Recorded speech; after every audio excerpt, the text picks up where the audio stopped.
Another beautiful night and another beautiful setting for high school football here in Western PA. Tonight, the Laurel Highlands Conference presents a matchup of city rivals between the Westmont Hilltoppers and the Bishop McCort Crimson Crushers.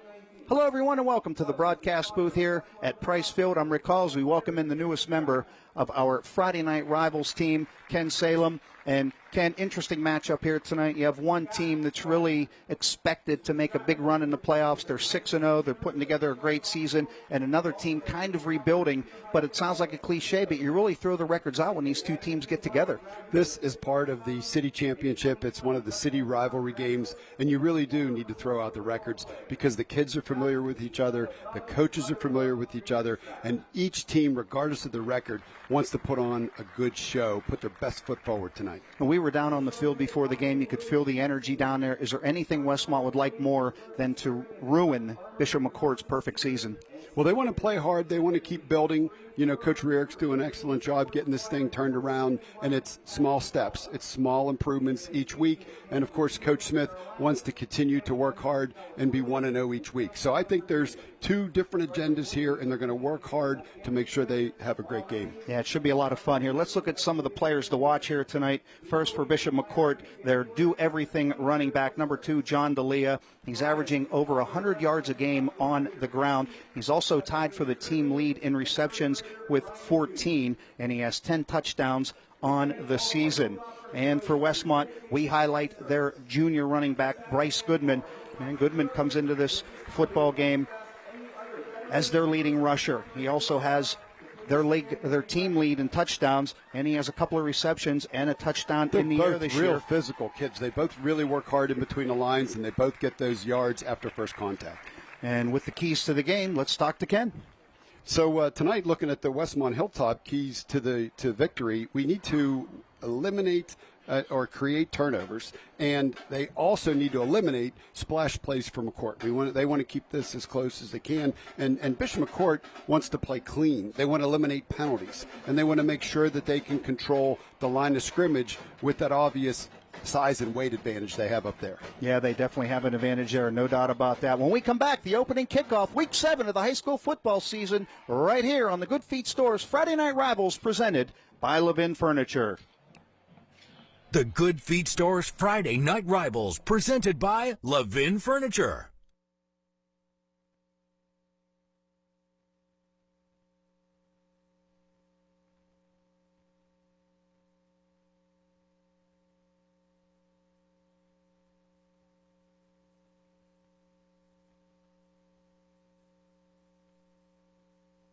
When we're on, does this light up or? He'll know. Oh, He'll tell us.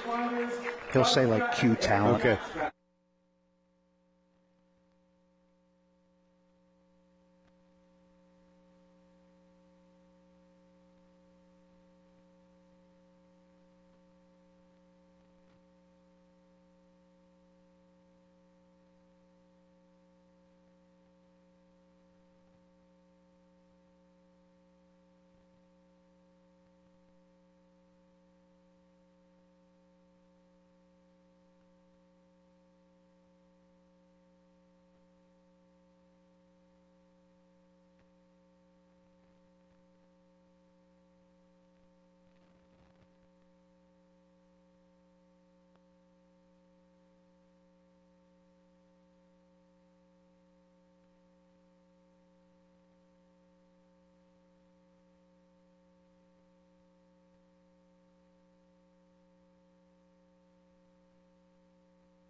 Welcome to the Good Feet Store's Friday Night Rivals. I'm Joshua Hauser, the district manager here at the Good Feet Store in Altoona. As America's arch support experts, we believe everyone deserves to live the life they love, free from foot, knee, or back pain.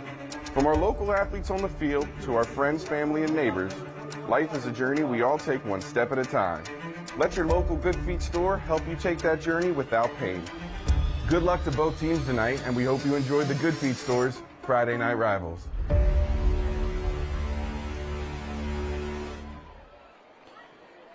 And back at Price Field here in Westmont as we get set for kickoff. Westmont won the opening toss, and they have elected to receive. Avery Connor will kick it off here for Bishop McCort. Gavin Torquato back deep to receive for the Hilltoppers. Another beautiful night for football here in Western PA, Week 7 of this high school football season. McCort trying to stay unbeaten there, 6-0 on the season, one of the top-ranked Double-A teams in the state of Pennsylvania. Connor approaches the football, puts the right foot into it, and Torquato fields it on the bounce, starts up the far sideline, and he gets run into and met immediately, and he's knocked out of bounds at about the 20-yard line. See where they officially spot the football. That's where the Westmont offense will come on the field, and they are led by the junior quarterback, Justin Ray. Coach Riork said that he wanted to come out and try to get the ball out on the perimeter, potentially throw the ball a little bit to the perimeter again so that they could slow down that big McCort defensive front. It's going to be really important that they win on first down. First down, a very big down for Westmont tonight. We saw your keys to the game, Ken, which were brought to us by Priority First Federal Credit Union. They're going to put it in the air right to the edge on the first play, and it's complete to the near boundary. And a good gainer on the play. And they pick up 7.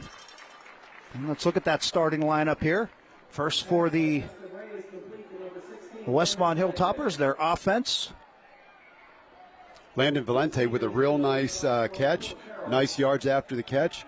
Picked up about 7 yards there. Really nice play. Good first down play. A winning first down gives the coaching staff a lot of different opportunities, to be able to move the sticks. That's a great start for Westmont. That is, and he did tell us they want to try to work the edges, try to neutralize that pass rush, because Bishop McCort can really get to the quarterback. They are big, and they're going to go to the outside again. This time the receiver is belted and knocked down on the play. That'll set up a third down and 3 here for the Hilltoppers. That was the exact same play to the other side of the field, and just an outstanding play by Bishop McCort. That looked like Nick Dressick, the man who put the hit on the Hilltoppers receiver. Yeah, he was all over that. He knew it was coming. I imagine there was some kind of a setup block there that was probably missed. Lucky they didn't turn the ball over there. And now they will come to the line here on 3rd and a long 3.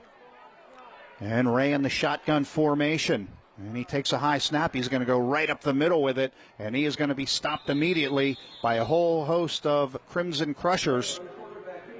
Absolutely at the bottom of that pile, 24 for McCort. That's Josh Bontak and a host of linemen. There really wasn't a lot. There wasn't a lot of movement up there. So it's a really solid play by that big and physical McCort front 4. And there's a look at that offense. It's headed off the field now, that Westmont offense. And our starting lineups are brought to you by the Good Feet Store, America's arch support experts. And Bentley Bainey, the man who was the quarterback, on to punt here, and a flag, our first flag of the night. And we will hear momentarily from tonight's referee, Tom Fox. Yeah, we might have a offsides penalty, and if that's the case, that is going to put result of the plays at first. Westmont in a first down position. That's, again, a big mistake. That was one of our keys to victory, was for McCort to play clean, and now Westmont gets another set of downs and gets to reset and start again. So really important that McCort on special teams, you got to watch the football. Ray did a really nice job, I believe, with the cadence there, and they got themselves another set of sticks. We'll see if they can capitalize on that first. That was one of your keys to the game, Ken. Play clean football, and a penalty on the opening possession here as the Westmont offense back on the field. Now Bainey's going to roll to his left. Has a man right down the seam in the pass a little bit behind him, and it short hops him. Yeah, that's a play action pass. You know, he's rolling to his left. You know, you have to throw the ball across your body. When he went down the seam, that made it a little bit difficult to get the ball out there. But that was a real nice look, real good play call by Coach Rierick. You know, he had some people open there, and it was, you know, just an execution issue right there. That was Noah Subic, the intended target. And that would have gone for a nice gain right there for Westmont. As you said, great play calling, great execution. The throw just a little bit behind him. Tough throw across the body for sure. And then Bainey takes a high snap again, and another quarterback draw. As he goes up the middle, cuts to his left. He'll gain 3 yards on the play. And that'll bring up a 3rd and 7 for the Hilltoppers. Good strong run there by Ray. Coach had a lot of great things to say about him, about what a natural leader he is and how hard he works. And, you know, he's tough. I've seen him play a couple times this year. And, you know, no matter the score, no matter the situation, he's trying to stay positive and he's trying to work hard to help motivate his teammates. And Justin Ray, the junior quarterback, 5'10", 165 pounds. I think I called him Bentley Bainey before. My apologies. He has 3 touchdown passes on the season. Right now, he's just concerned about picking up a first down on a 3rd and 7. And Ray will take the snap. He was looking for the quick hit again to the far side, but timeout, I believe, was called on the field. No penalty. This one goes against the Westmont Hilltoppers. Yeah, that's tough. Too much time getting the play in and or executing it from the line of scrimmage, and they're going to give back 5 yards here. Bring up a 3rd and 10, 3rd and 11. That's a tough down. But, you know, we got to see what Coach Rierick's going to dial up here. Yeah, you don't want to be in 3rd and long all night against Bishop McCort, Ken. They are a very good defensive team. Well, one of the things that we've noticed watching them this year is their secondary is very athletic, and they're very seasoned. There are a lot of juniors and seniors back there. Yeah, very experienced club for sure. And Ray back to pass, and he's immediately under pressure. He's able to escape it. Now he looks downfield. The pass is tipped up in the air, and it will fall incomplete. So now the punting unit will come back on again here for the Hilltoppers.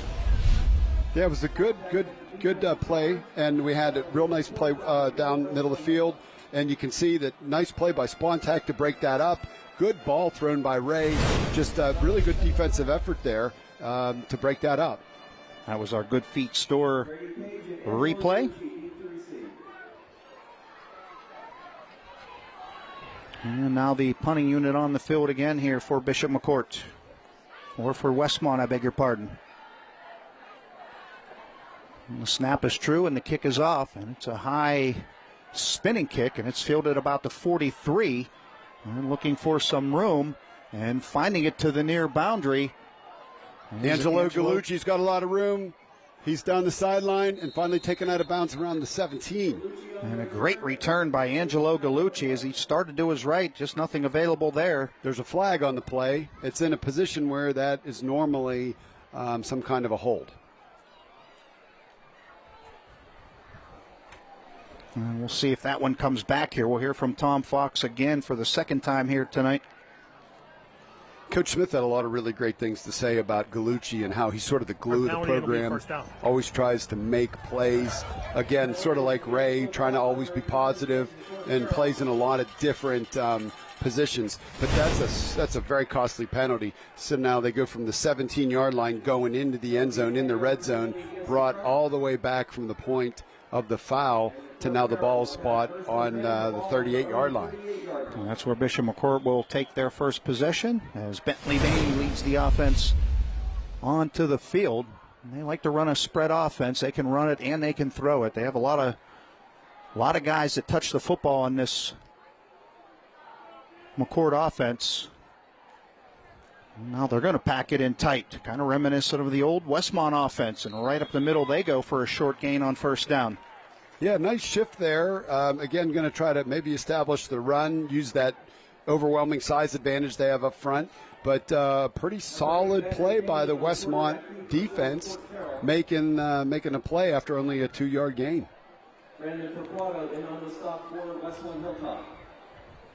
Taquardo's called as making the stop there. Nice play. There's a look at the starters on the Bishop McCort offense, brought to you by the Good Feet Store, and they run a sweep to the near side, and Westmont, good pursuit And they're able to make the stop again after a short gain. 16, Landon Valente, real nice play coming up from the outside there and making a solid tackle. Good first two plays by Westmont, standing up strong to that big McCort front five. And it's going to bring up a 3rd and 6, 3rd and 7. And Gavin Torquato, also the sophomore linebacker who Coach Rurick spoke of very highly. Loves this young man, loves his game. And he's in the starting lineup tonight as A.J. Lieto is out with an injured ankle. So Torquato, I beg your pardon, gets the start. They go into the shotgun on 3rd down. And the quarterback draw right up the middle. And Bainey able to pick up a good feet store 1st down. Yeah, that was a direct snap to actually Angelo Gallucci. Bainey went the other way and off the left side. Big gain, 1st down.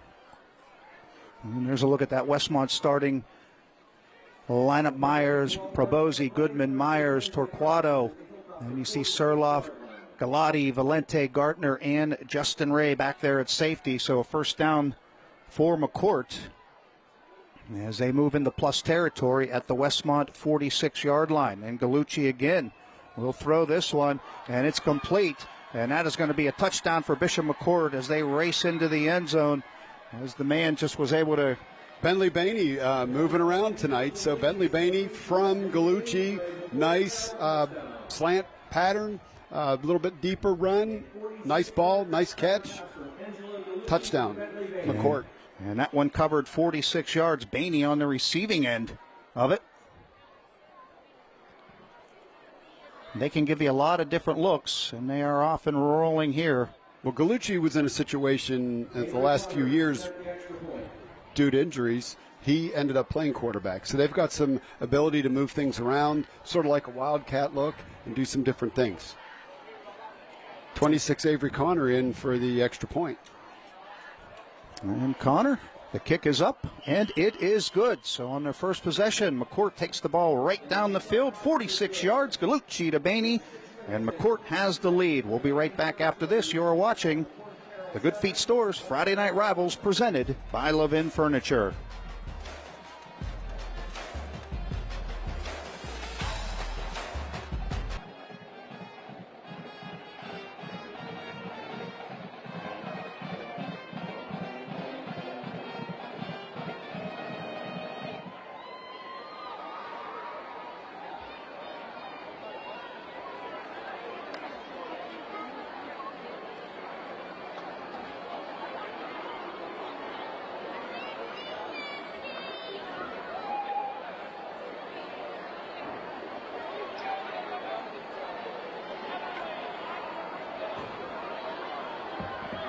Avery Connor set to kick off for the Crushers.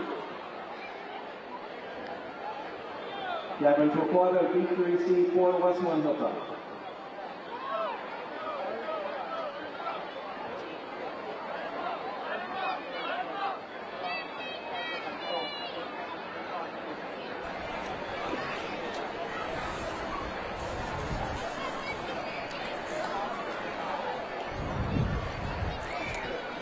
We're pleased to announce the return of the Scholar Athlete of the Year Scholarship Contest, sponsored by USCO Federal Credit Union. One deserving senior scholar athlete will receive a $5,000 scholarship courtesy of USCO Federal Credit Union. Complete rules are available on WJCTV.com/contest. All athletes are selected by their school's athletic directors or principals. So McCort is going to be kicking off to Westmont here. It's going to be, again, an important drive. We saw some good things out of Westmont on the last drive. They were able to move the ball. There were a couple very close deep pass completions, and there were some nice runs. So got to build on that, and they got to, put that big play that McCort just had in their rearview mirror and do something positive offensively. Well, that was another one of your keys to the game, the splash plays, and McCort makes one on their first series. And right here, a short kickoff return back to the 22 for Westmont. Looked like 15 Dom Chippy was on that tackle. There's Torquato on the return. Here's a look at it from ground level.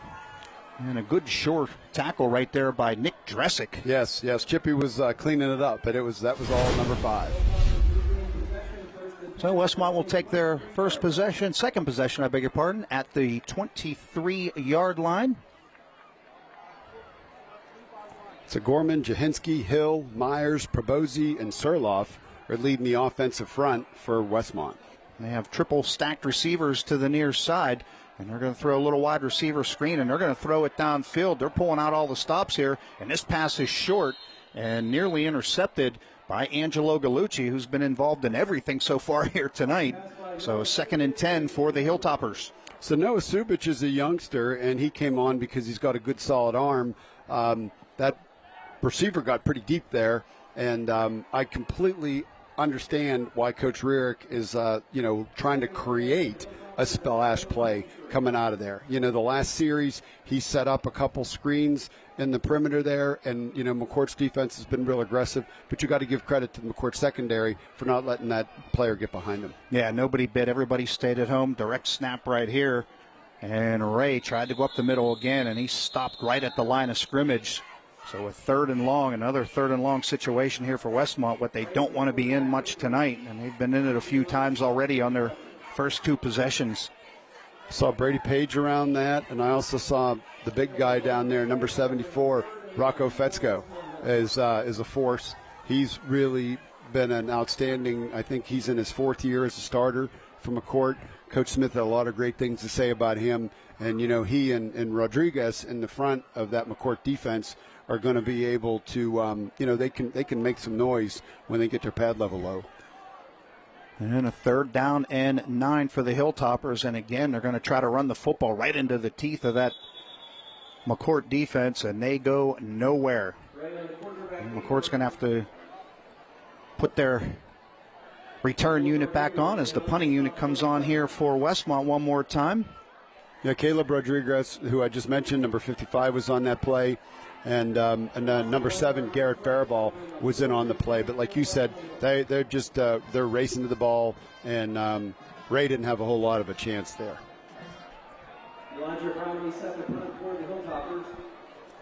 And they punt the football away again. A nice kick, fielded right around midfield. And here's Gallucci again racing to the near sideline, and he's pushed out of bounds at about the 34. So they'll begin their second possession in the plus territory. Flag thrown from way back from behind the punter.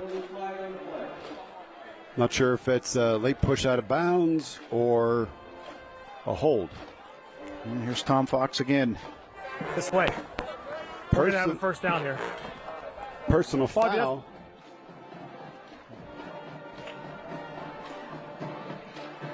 A personal foul there, and it is going against McCourt.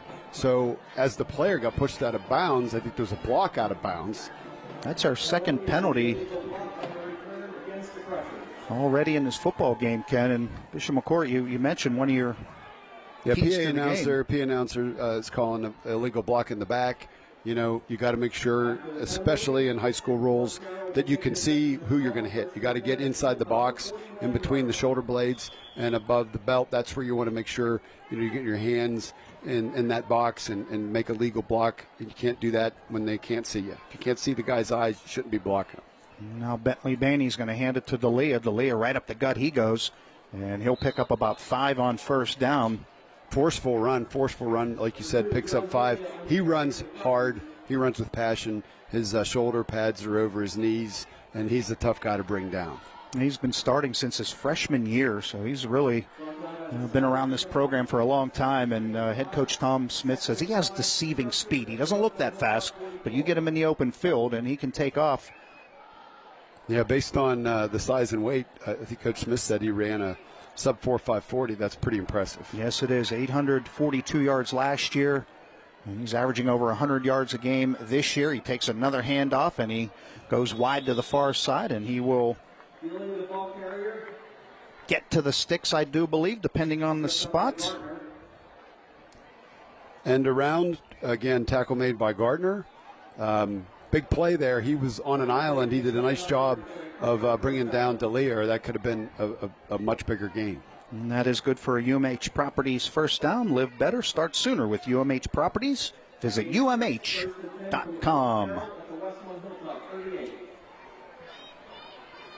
So first down for the Crushers at the 38 of the Hilltoppers. D'Elia goes in motion.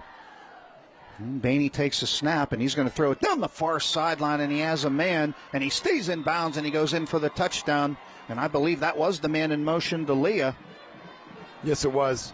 That is, looks like they released him out of the backfield down the seam, and he was wide open and made a great throw, great catch. And for John D'Elia, that is his third receiving touchdown of the year. And McCort will try to tack on the extra point here to go up 14-0.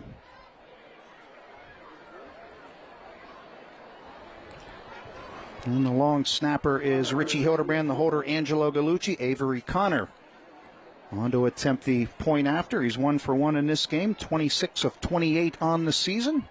Snap is good, hold is good, and the kick is good. And 14-0. Bishop McCort has the lead. So we're going to step aside, take a break. 14-0. McCort has the lead. You're watching the Good Feet Stores Friday Night Rivals presented by Levin Furniture.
And here's one of today's West Central Equipment line mowers. Here's one of today's West Central Equipment line mowers, number 55 of Bishop McCort. That is Caleb Rodriguez, the senior, 6'2", 295 pounds. For all your lawn and garden equipment needs, turn to West Central Equipment, your authorized John Deere dealer with locations in Martinsburg, Evansburg, and Somerset. Not only is he an excellent football player, Ken, he is committed to the University of Pittsburgh to wrestle at the Division I level. Yeah, he is a solid athlete. He's got great feet, quick hands. You know, he's got the complete package as an athlete. So he's fun to watch, and he can make things happen.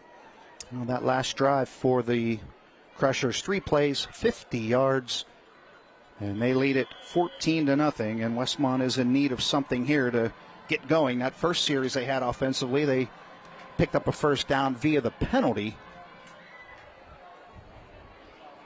And this one is fielded again. Here's Torquato. Torquato cuts it right up the center of the field, and he'll gain some decent yardage out to about the 27 or 28-yard line. The Westmont sophomore, number 21. You see him on your screen there. High hopes for that young man. He's a north-south runner, and he heck of a football player.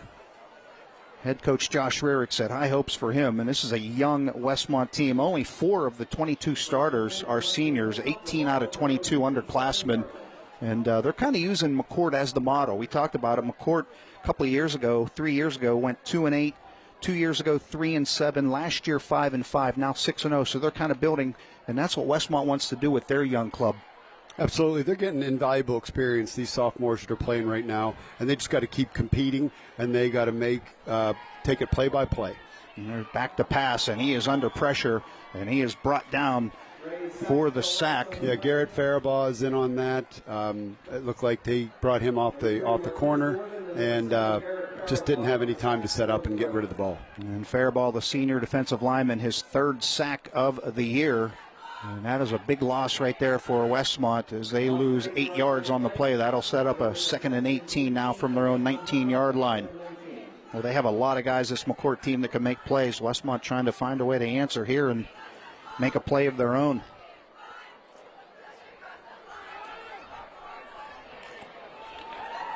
And Ray takes the snap. He's going to roll immediately to his left, and he's under pressure immediately. He's just going to throw this one away. Yeah, Faribault once again coming from that rush, stand-up rush end position, and just is getting he's getting his hip over top the blocker that's trying to take care of him, and he's just getting in Ray's face and making it really difficult for him to set his feet. Doesn't have enough time to be able to throw the ball there. So you have to figure out a way to slow number 7 down because he has been very difficult to block the last 2 plays. Yeah, he has, and they bring a lot of different guys at you. Their leading sack man is Marquez Gordon, 8.5 sacks on the year, 13 tackles for loss. We haven't even called his name yet. He's playing the same position on the other side of the field. So a 3rd and 18 here for the Hilltoppers. Rolling to his right, under pressure immediately again and again, just fires this one out of bounds. So the punting team going to have to come back on for the Hilltoppers. When McCort, they just come at you. They do not give you time as a quarterback, an opposing quarterback, to set up and, as you said, get your feet set and throw the football. Yeah, that front 5 at McCort is applying a lot of pressure and just not giving Ray any time to set his feet or throw the ball. So that's tough. That makes it really hard for the quarterback. Makes it tough on the play caller to try to get some rhythm, some momentum. And they have a lot of 3- and 4-year starters. This one is punted in the air. It's going to be a short punt, a wobbler. And it takes a bounce back toward Westmont territory. So Bishop McCort will begin another possession in plus territory at about the 37-yard line of Westmont.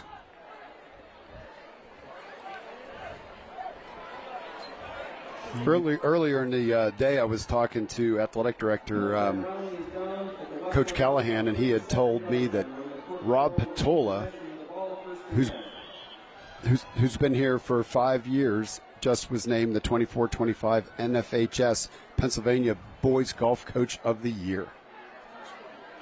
Yep, coming up at halftime, make sure to keep watching for the UPMC Halftime Report. We'll look at the highlights from around the country, plus Wendy's Teacher Appreciation Honorees and the USCO Federal Credit Union Scholar Athletes, as this one's thrown right down the near sideline and caught and in to the end zone for a touchdown is Kaleem Taylor.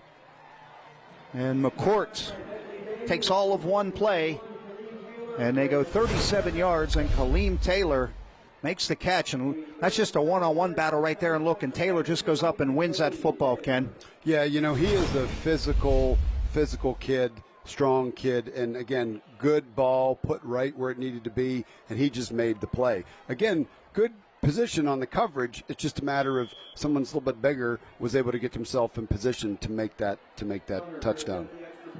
And Kaleem Taylor, his 6th touchdown reception of the year. He leads McCort in that statistical category. And Avery Connor on to attempt the point after again. He's 2 for 2 tonight in this one. And the kick is good. 21-0. Bishop McCort has the lead. Avery Connor's done a really nice job under the tutelage of Coach Dean Gindelsberger's the McCort special teams coach with Dan Santoro, and he's really striking the ball well, and he's another young man that you've seen a lot of improvement over the past few years as he's had that kicking job.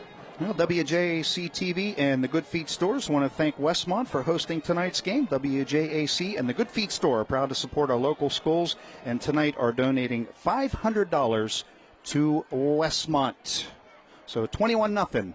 McCort has the lead here in the first quarter. Still a little bit over 2 minutes remaining. Bentley Bainey had a 46-yard touchdown catch from Angelo Gallucci. Then John D'Elia from Bainey, 38 yards. And Kaleem Taylor, 37 yards from Bainey. And Bainey now on the season with 13 touchdown passes. And again, Kaleem Taylor, his 6th touchdown reception of the year. And McCort off and rolling in this football game. So Westmont's going to look to get back to what they did in the first drive, try to establish some quick passes, try to be able to get Ray the time to get rid of the ball, and then sneak those perimeter or off-tackle runs up underneath that pass rush whenever they can. Again, they're probably going to tighten things up a little bit inside, and, the linemen just need to look at each play and try to do their best job on each play to give themselves a chance to gain some positive yardage. And Torquato again fields it about his 13. He'll cut to the near side and a decent return out to about the 29-yard line. That's where the Hilltoppers will send their offense back onto the field. And when the rush is that good, Ken, that's how you have to slow it down, right? Maybe run some screens, maybe run some draw plays. It is tough, but when you're not getting any opportunity to look downfield, they like to throw stops, slants. They like to be able to run tempo routes. It's really hard, though, if that big line's getting in your face to be able to throw that short stuff. So it's not an easy position they're in right now, for sure. And, they're going to look and see what can they try to do to slow the pace down and to be able to start getting some smaller gains in yardage and then build play after play. And they will take possession here at their own 30-yard line. Justin Ray will lead his team back to the line of scrimmage. Good shot from our ground level cam. And Ray, under pressure, immediately dumps it off. Goodman has it. He'll turn upfield, but he is met immediately by a whole host of McCort tacklers. And he's going to have a loss of about 4 yards on the play. That was a good play by Ray just to get that over the incoming rush, as you said. Right, we'll definitely set up the screen, but, the rush is so fast and in his face. It's almost like the right tackle there. If they would have held that block for 1 second longer, it would have given him a chance to get that ball out there. Super athletic move by Goodman. As we talked earlier, he's a phenomenal athlete, outstanding baseball player, very, very good student, honor student in the classroom, does an amazing job for the Hilltoppers and is trying to lead them as part of this rebuild. Yeah, it was a great catch right there. One-handed catch by the big guy. And a near side completion. And cutting upfield with the football is Landon Valente. He's another one that works really hard, very shifty, loves competition. Real nice play there.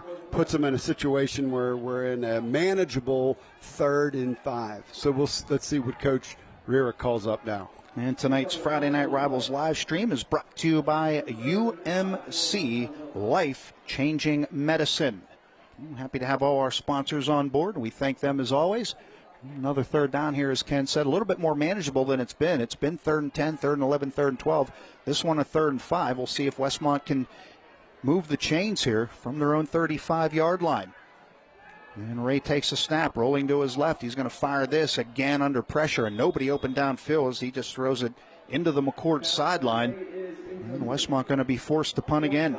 Yeah, it comes up limping a little bit. Hopefully he's all right. Couldn't get the edge there to be able to set his feet. Again, going to your left is tough, and it just didn't get the clearance, didn't get the vision that he needed to be able to set his feet and put the ball downfield. You see Ray headed off the field. They're limping a little bit. And Elijah Brownlee has been very busy here tonight. This is a low line drive kick. And it is fielded. And that is Brady Page. He'll cut to the right side. And he has some room into Westmont territory, and he is finally hit. And he's able to fight off another tackle, and he takes it inside the 30-yard line. That's a really big return. You had a lot of white jerseys in the Westmont shirts, and they're giving their backs the opportunity to gather their feet and then wait to make cuts. So when you're looking at here on this replay, you can see that he picks it up off the turf and starts to get outside, and then you can see that there's blocks out front, and it's just difficult to get a surface to make a tackle when you've got lead blockers like that. Well, one of the starters out tonight for Westmont, as Gavin Torquato is in for him. That is A.J. Lieto, and that injury report is brought to you by Berger and Green. your injury lawyers. So that'll do it for quarter number one here. After a short gain on first down by McCort, they lead it 21-0 at Price Field in Westmont. Be back with quarter number two. You're watching the Good Feet Stores Friday Night Rivals, presented by Levin Furniture.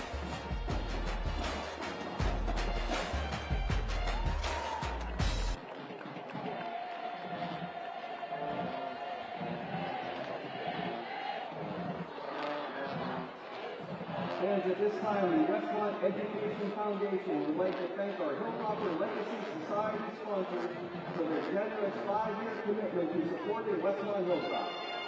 Our Legacy Society sponsors: First Summit Bank, McElwain School Bus Lines, Thomas Hewitt GMC, and Cooper Disposal.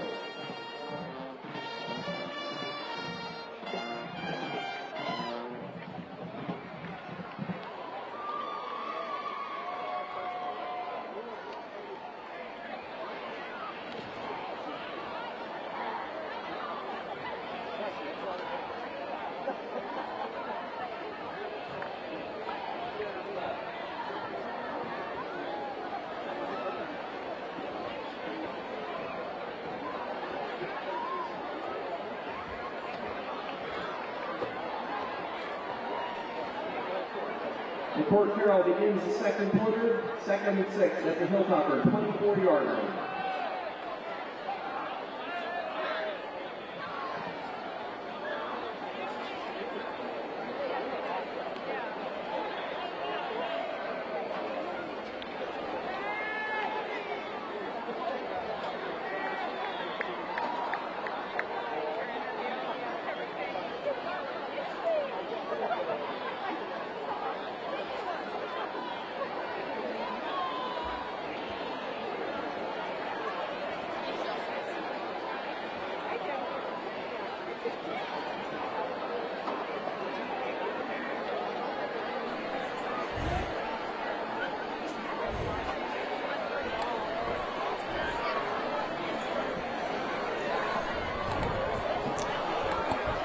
And let's check out the Crawford Gift Shop Spirit Cam. Crawford Gift Shop, your black and gold headquarters. Check them out online at crawfordgiftshop.com. And there's a look at the Bishop McCort sideline.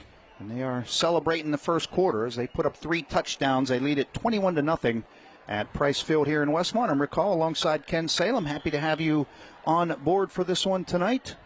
And 2nd and 6 at the Westmont 24. And they hand it to D'Elia. He hasn't seen the ball a lot tonight. He bounces it outside. Escapes a shoestring tackle. Still on his feet, and it takes a whole host of Westmont Hilltoppers to get him to the ground, but he moves inside the 10-yard line. They stepped out of 2 tackles there. Again, everybody that I talk to at McCort about him talks about how he loves the weight room and how hard he works and just the way he likes to run. So that was a crossing action out of the backfield, from the shotgun, and you can see there he stepped out of 1 tackle and then was able to get tied up there at the end of the play. But great gain, nice play. Yeah, right there you saw the speed, the power, and the vision. And they hand this one off to Nick Dresick, and Dresick's going to take it in for another Bishop McCort touchdown.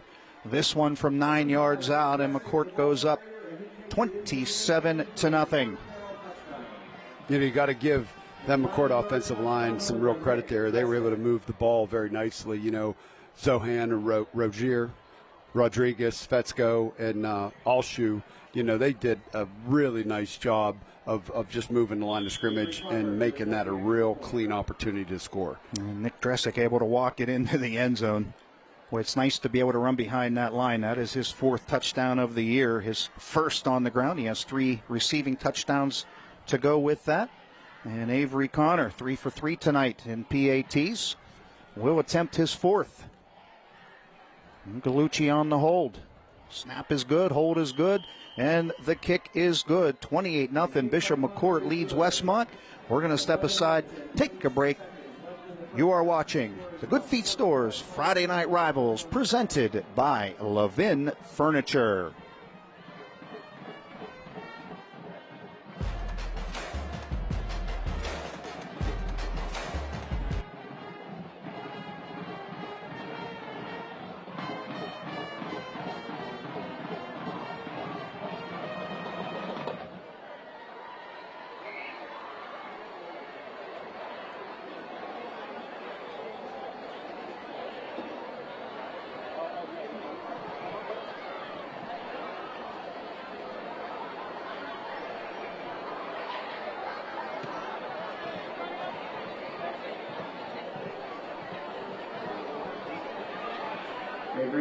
set the kickoff for McCort Carroll. Gavin Torquato, deep to receive for Westmont Hilltop.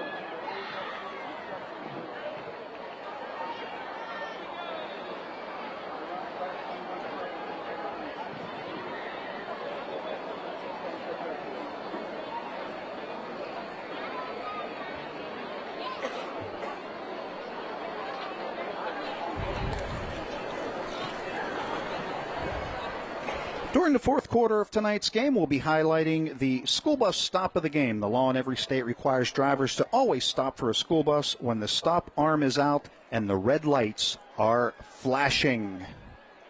And right now, Westmont's just trying to look for a stop of their own as McCort has had 4 possessions and 4 touchdowns on the board.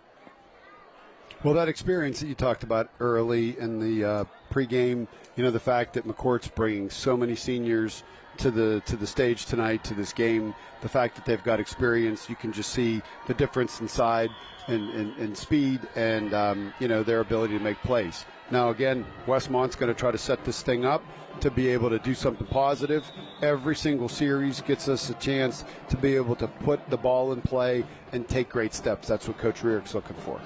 A pooch kick right there, and Tyler Galati able to field that one, the 5'9" junior. That's Tyler Galat. Tyler Galat. Tyler Galat. Yep, you told me that already, and I forgot that one. I coached his dad a long time ago, and Tyler's another one of those up-and-coming Hilltoppers. He's a good athlete, smart kid, and definitely want to make sure we say Tyler's name right. Yes, my apologies to the Galat family. You did tell me that one, and I butchered it. It's not an easy one. I had a lot of practice. And a first down and 10 for the Hilltoppers at their own 36-yard line. And again, they keep it on the ground, and a good gain right up the middle, about 7 yards. Direct snap. I like the formation. There were sidecars on both sides of Ray. Both guys went up the field and acted as lead blockers. The offensive line got a real nice push there, especially in the center of the line. That was a real good play. Set up a real nice second down and 4. Running behind Myers and Hill and Jasinski. A couple of sophomores along that offensive line for Westmont, so plenty of time to grow. And Ray back to pass, going to throw it to the near side, and it was a little bit behind his intended receiver. That was Landon Valente. Yeah, that was a real nice 5-yard out, good timing route. Again, he had the time, just a little bit behind him. Good process, good flow.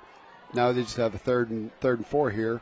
They got to get this conversion. It'd be nice to extend the sticks and keep their defense off the field a little bit. Now, they've had a couple receivers that they've missed here that could have been potential first downs and kept the sticks moving just a little bit off. I mean, you can see that they are close to making some plays here. And Ray again fakes it. Tucks it back in, under pressure again. Now he lets this one go, and no receiver in the area, so that'll bring up another third down for the Hilltoppers. Yeah, pocket broke down there, and he had to, escape to be able to extend the play. Real nice job there. Receiver that was down the seam broke to the middle of the field, and the ball was on the seam. Looked like was that maybe that a little miscommunication, or Ray just sensing he needed to get rid of that football? Yeah, I just think that's a real hard play. When you're moving like that, seam plays, those are sort of like spot throws. And if you're moving around as a quarterback, it's difficult to be able to make that play. Looks like the offense is going to stay on the field here. 4th and 4. Oh, direct snap to Goodman. And Ray's going to have to fall on it. It was a direct snap to Goodman, which was a real great idea because he's a power runner, can get you 4 yards for the first down. Unfortunately, the snap was a little bit high, and now they're going to turn it over on downs. McCort will begin another possession in plus territory, their 4th straight possession in plus territory.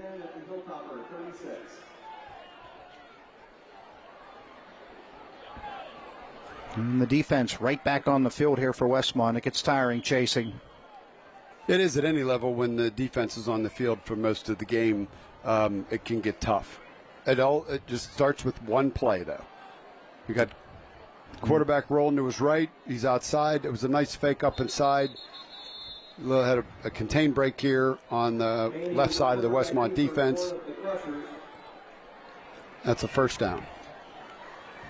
And Bainey will pick up that first down, and that first down is brought to you by Ziegler Chevrolet.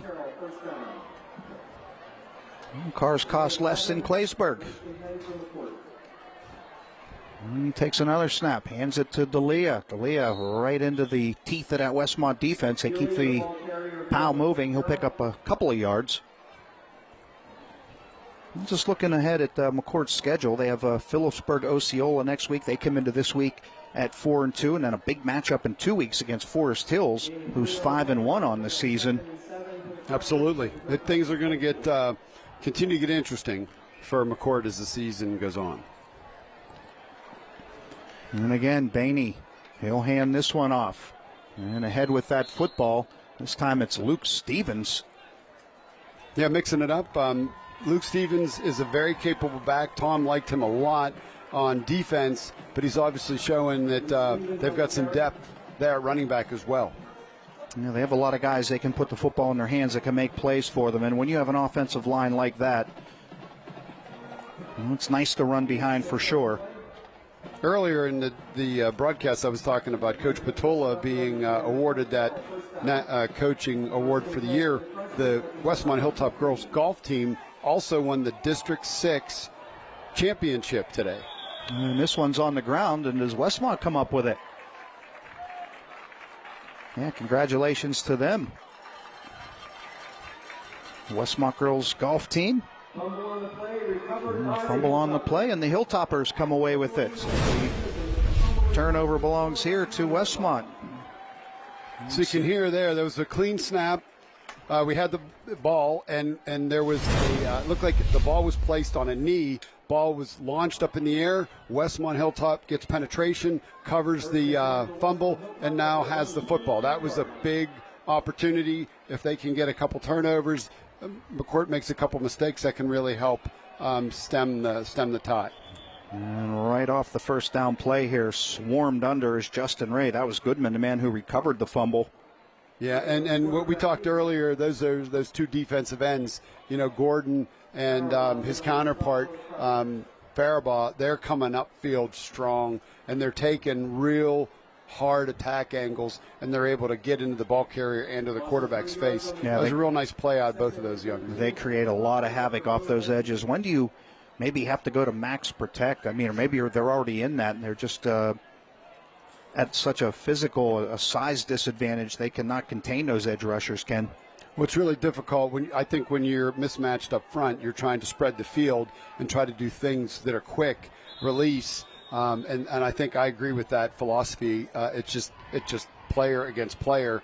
The guys in the white shirts are making a few more plays right now than the guys in the gray shirts. And Ray, again, on second down was under pressure. And he gets back maybe a yard or two. It's going to bring up a 3rd and 14 from their own 18. Again, a 3rd and long situation here for the Hilltoppers. So back to that AA Girls District 6 Championship for golf. Gabby Filia, Kelly Mullen, Josie Hill, Haley Clemente, and Camille Wesner. Great job, young ladies, winning a District 6 AA Championship in golf. Absolutely. And here's Ray back to pass again under pressure and just throws this one away as his receiver cut off the route. I think he expected Stratton to keep going on that route, and he cut off the route and just pass dropped in no man's land. Yeah, I think, again, that's a difficult throw because of the pressure that he's under. He's only had 1 or 2 situations the entire game where he hasn't had a McCourt defender in his face. I think it's very difficult to throw a route to a specific position when you can't set your feet because you're worried about the pass rush. It's tough. Westmont forced to kick it away again. This is a short kick.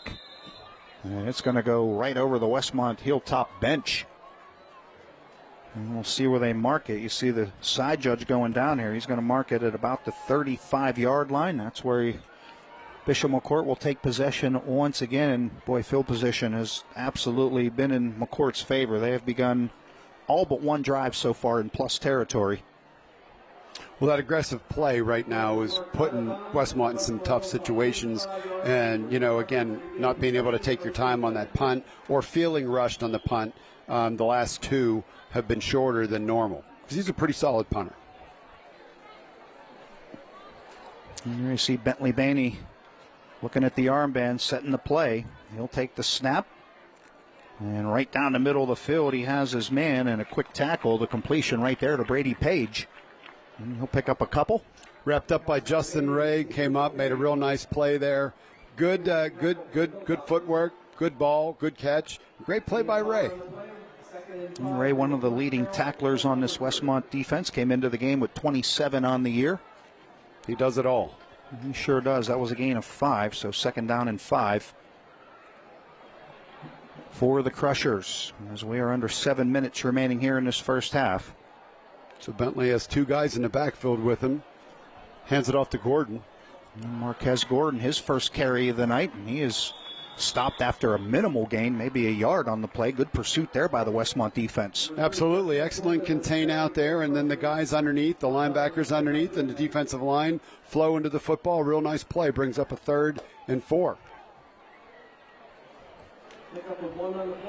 You see the military appreciation on tonight. It is military and first responder appreciation night here, and we cannot thank those folks enough for everything they do. Absolutely, and there was a really awesome opportunity to see some of that hardware on display over the past few days with the first responders, and we certainly appreciate everything they do for us in the community. And they hand it off again. This time it's Brady Page, and I think he did get enough for the first down. Yeah, he had to get over the 25-yard line. It looks like it is a McCort first down. And that is also a Ziegler Chevrolet first down.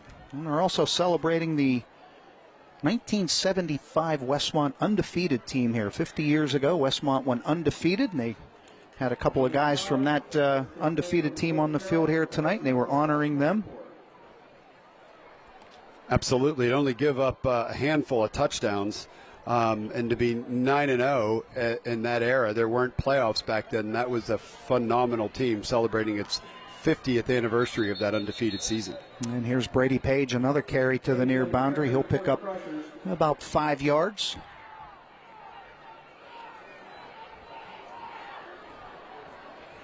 He'll make it more than that. I think he picked up about 8 yards. And indeed he did. Makes it a 2nd and 2 as the clock continues to roll here, with McCort up 28-0.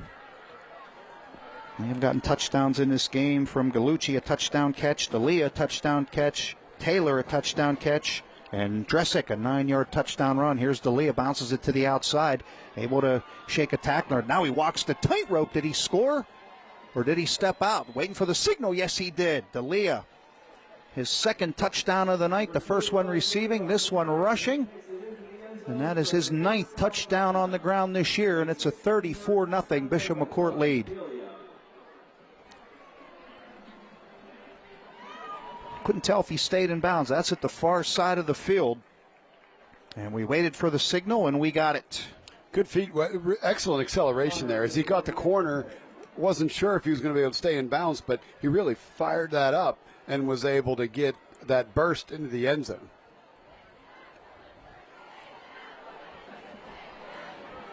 And again, Avery Connor on tonight to attempt his 5th point after. He is 4 for 4. Gallucci on the hold. The kick is up, and it is good. All Bishop McCort here in the first half. They lead it 35-0 right here on the Good Feet Stores Friday Night Rivals, presented by Levin Furniture.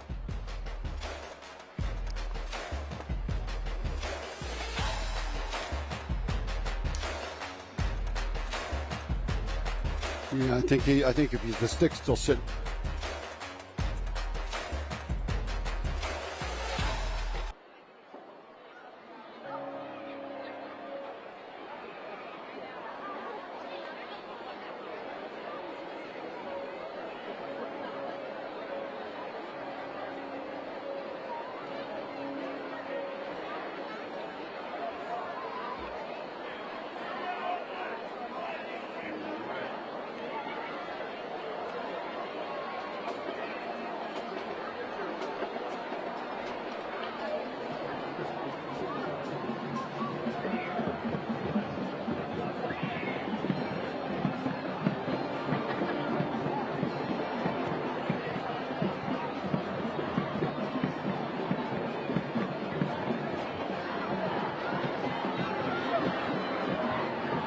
field here in Westmont. McCort 35, Westmont nothing. D'Elia his second touchdown of the night.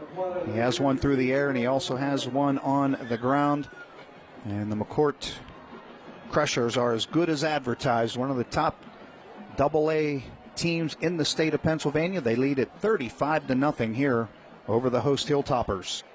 As we get ready for the kickoff, you just got to give credit to that McCort offensive line, whether they're trying to throw the ball or whether they're running it. They're controlling the line of scrimmage. Again, Zorhan, Rozier, Rodriguez, Fetzko, Oshu, they're doing a fantastic job. And that group's really, really worked hard. And, when we talked to Coach Rierick before the game, he talked about one of the summer events they were at, how dominantly strong that group of linemen was in that contest. Here's Gavin Torquato fielding the kickoff, and he'll race back out to about the 23-yard line. And Westmont's offense will come back on the field. They're looking for some kind of spark here. Yeah, when you're rebuilding a program and you're trying to establish some things and you get up against some teams that have more experience, more size, what you're trying to do is compete against yourself. You want your film to be better. You want your techniques to be better. And those are the things that Westmont's trying to accomplish now, in this ball game. They want to see progress. They want to forget the last play. They want to look at the next play, and they want to continue to be positive and know that with experience comes success. And here's a quarterback draw again, and not much room. He'll pick up a few. Will Justin Ray, and he's been under heavy siege tonight here from this Crusher defense. And he comes up limping again, Justin Ray. The defensive side of the ball from McCord is Rodriguez, Faribaugh, Fetzko, and Gordon. And again, one of the things that you can see when you start to have a little bit of depth, we talked about the offensive line. Fetzko and Rodriguez are the two that are playing on both sides of the ball. It's nice when you can bring some other guys in and give them a spell when you're on offense or defense. So that's an advantage McCord has as well right now. And here's Ray again, quick hitter to the far side, and that one is incomplete. It bounced off the hand of his intended receiver. Looked like Fisher Stratton was the man who couldn't haul that one in, so another third down here for Westmont, 3rd and 8.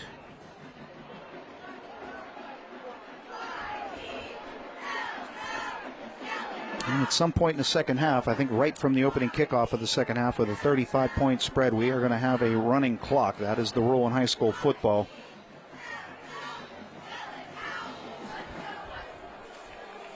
And Justin Ray, pistol formation, dumps it off. They're going to throw it back to the near side to Ray. Ray's going to turn it upfield. And Ray out to the 30-yard line. He's going to be short of the first down yardage. That'll set up a 4th and 3.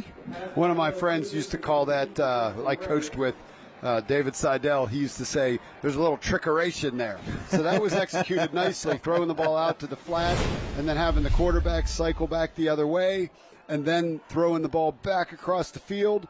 They had the line set up, got some blocks there, picked up some nice yardage, and now you're looking at a 4th and 2. That's your UPMC replay right there. That was a nicely designed and executed play. Just too much speed and pursuit on the Bishop McCort sideline. Against a team that doesn't play as good a defense, Ken, that may have gone for a lot more yardage. It could have been. Again, you got to give the McCort team a little bit of credit for not being completely out of position. But I like the idea of trying to make plays, trying to move the ball. Again, it's a building process. Westmont's coaching staff, the whole program understands that they're working hard. Not only are they doing a great job trying to, be competitive right now, but they've completely redesigned their youth leagues. There's kids that are volunteering and coaches that are volunteering all the way through the flag. And it's a really awesome opportunity for them to establish what Coach Rierick wants to do and, again, build. And here's a look at one of our West Central Equipment line mowers. And that is Caleb Rodriguez, the 6'2", 295-pound senior lineman for Bishop McCort. He plays on both sides of the football. And I'll tell you what, he is an outstanding athlete. As we mentioned earlier, he is going to Pitt to wrestle D1. Yeah, he's got real quick feet for a big guy. And, really loves playing football. That's what they used to say about Jerome Bettis. He has great feet. And the punting unit is on here, and Westmont will kick it away again, and it's a good kick. Solid punt. And it is fielded by Dresick, and Dresick makes a man miss, makes another man miss. Dresick still on his feet, again in the plus territory, and he is finally shoved out of bounds at about the Westmont 37-yard line. Broke a few tackles on that play. Again, just sidestepping some guys and just overpowering a few tacklers, and they're getting yards after receiving the ball, yards after catch, yards after first contact. So here you see sidestep there, real nice move, another sidestep there, another sidestep, and now you're getting tackled by the fifth person that had the opportunity to make that play. That's really good effort by number 5, Dresick. And that was Dominic Shario, the man who made the tackle. Yeah, great moves right there. A couple of times he was able to plant the foot and make guys miss.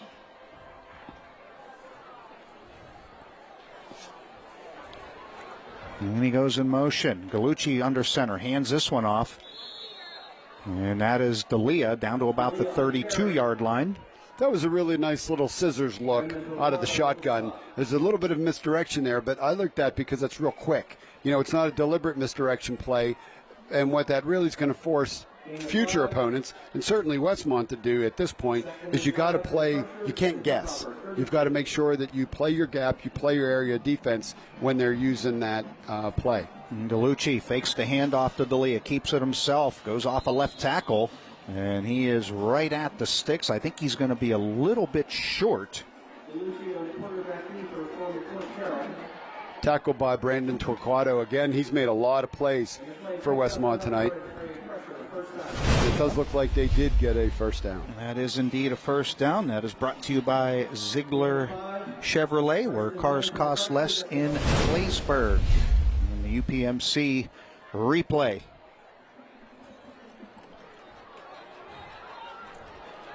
And here is Gallucci, able to spin away, and he's down inside the 25. Gain of about 5. And that looked like that play was a little bit broken, but I almost like what they did there. I wasn't sure if D'Elia expected the ball. He ended up in front of Gallucci, but he never really got into a block there. So it almost looked like off the motion that he was set up as a lead blocker, but based on their body language, I'm not sure if that's the original design of what Coach Price wanted there. Rich Price, the offensive mind for this Bishop McCort team. He was a heck of a softball player back in the day, Rich Price. And here's Gallucci again, cuts this one up inside. And again, he's going to be right near the marker. And I think he does have another Ziegler Chevrolet first down as they unpack. One of the things we'll be talking about in the second half is Westmont has a huge homecoming celebration set up for next week. We're going to talk about that. There's a lot of great things that can be done in the community. One of the things that McCort did last week is their homecoming court raised money for the Ann Harris Smith Foundation as part of their Ovarian Cancer Awareness Month. That's all good stuff. They do a lot of volunteering. A lot of these young football players. Here's Gallucci again, and he is brought down on a shoestring tackle right there, perhaps a touchdown-saving tackle. And that looked like Gavin Torquato again made the play. Well, like we said earlier, both of these programs have a lot of good kids that are working hard to enhance school culture and to give back. And both coaches spoke glowingly about their kids' willingness to be involved in their youth programs. And they run the same play, Gallucci again, and they try to play where to move the POW right there, and they're able to move everybody down.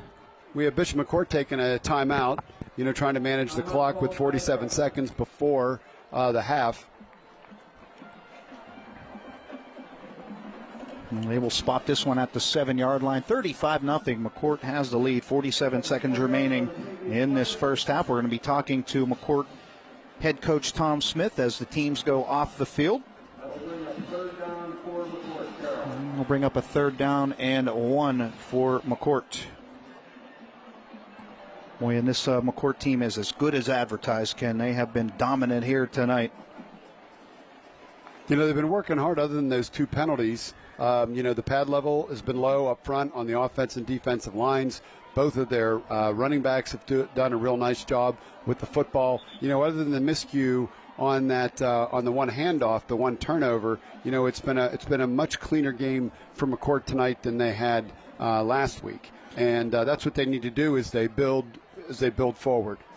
Well, make sure to watch at halftime for the UPMC halftime report. We'll look at highlights from around the country, plus Wendy's Teacher Appreciation Honorees and the USCO Federal Credit Union Scholar Athletes. And Gallucci again in the shotgun formation, but there's a flag on the play.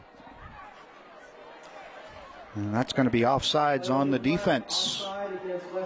And that goes from a 3rd and 1 to a Ziegler Chevrolet first down. Our referee, Tom Fox.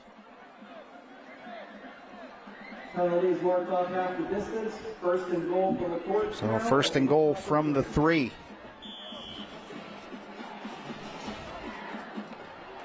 And Gallucci again on the keeper, and he's able to sneak into the end zone. He just got in, but he got in.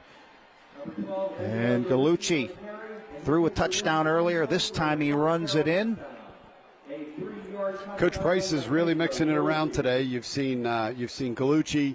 You've seen Gallucci at quarterback. You've seen obviously Bentley Bainey doing what he does. You've also seen him as a runner. You've seen Gordon. I mean, McCourt's got a lot of weapons, and they have a lot of ways to use them. And I think that's what they're probably working on here is trying to spread that ball around and making sure that everybody gets used to in-game touches. And coming on for his 6th point after attempt tonight, Avery Connor. He is 30 for 32 on the season. And again, Gallucci with the hold. And the kick is good. 42-0. Bishop McCort leads Westmont. Real good job on that kick. I mean, he's putting that through with about 20 yards of extra yardage. I mean, he's really developed. And tonight's Friday Night Rivals live stream is brought to you by UPMC Life Changing Medicine. Happy to have them along as always. Happy to have everyone along here. It's been all crushers in this first half. 42-0. They lead Westmont. Coming out at the half, you'll see both bands. Mr. Brumbaugh, who has been leading the musical program at the senior high school at Westmont, has done an outstanding job with that group. I'm sure we'll get to see a little bit of that.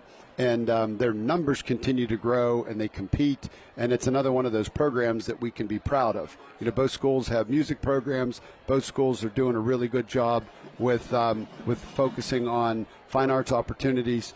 But Mr. Brumbaugh is a classic, and he really has a lot of kids that are participating in his program.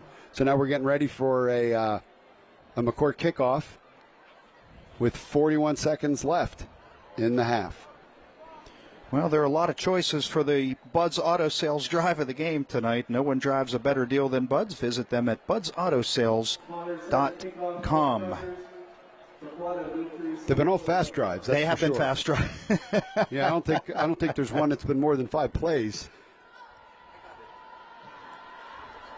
And this one is kicked deep and fielded at the 9-yard line. And Gavin Torquato is going to go wide. Now he's going to cut it upfield, and he'll be tackled at about his own 20-yard line. In the special teams, I'll tell you what, we talked to Josh Rearick, the head coach for Westmont. We talked about what he expects to see in Bishop McCort. He said, I don't see any weaknesses in that football team, and we've not seen any here tonight. Offense, defense, special teams, Ken, they look like a very serious contender to go all the way to the state championship game.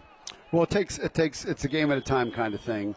I know Nick Saban always talks about that kind of a statement. That's rat poison.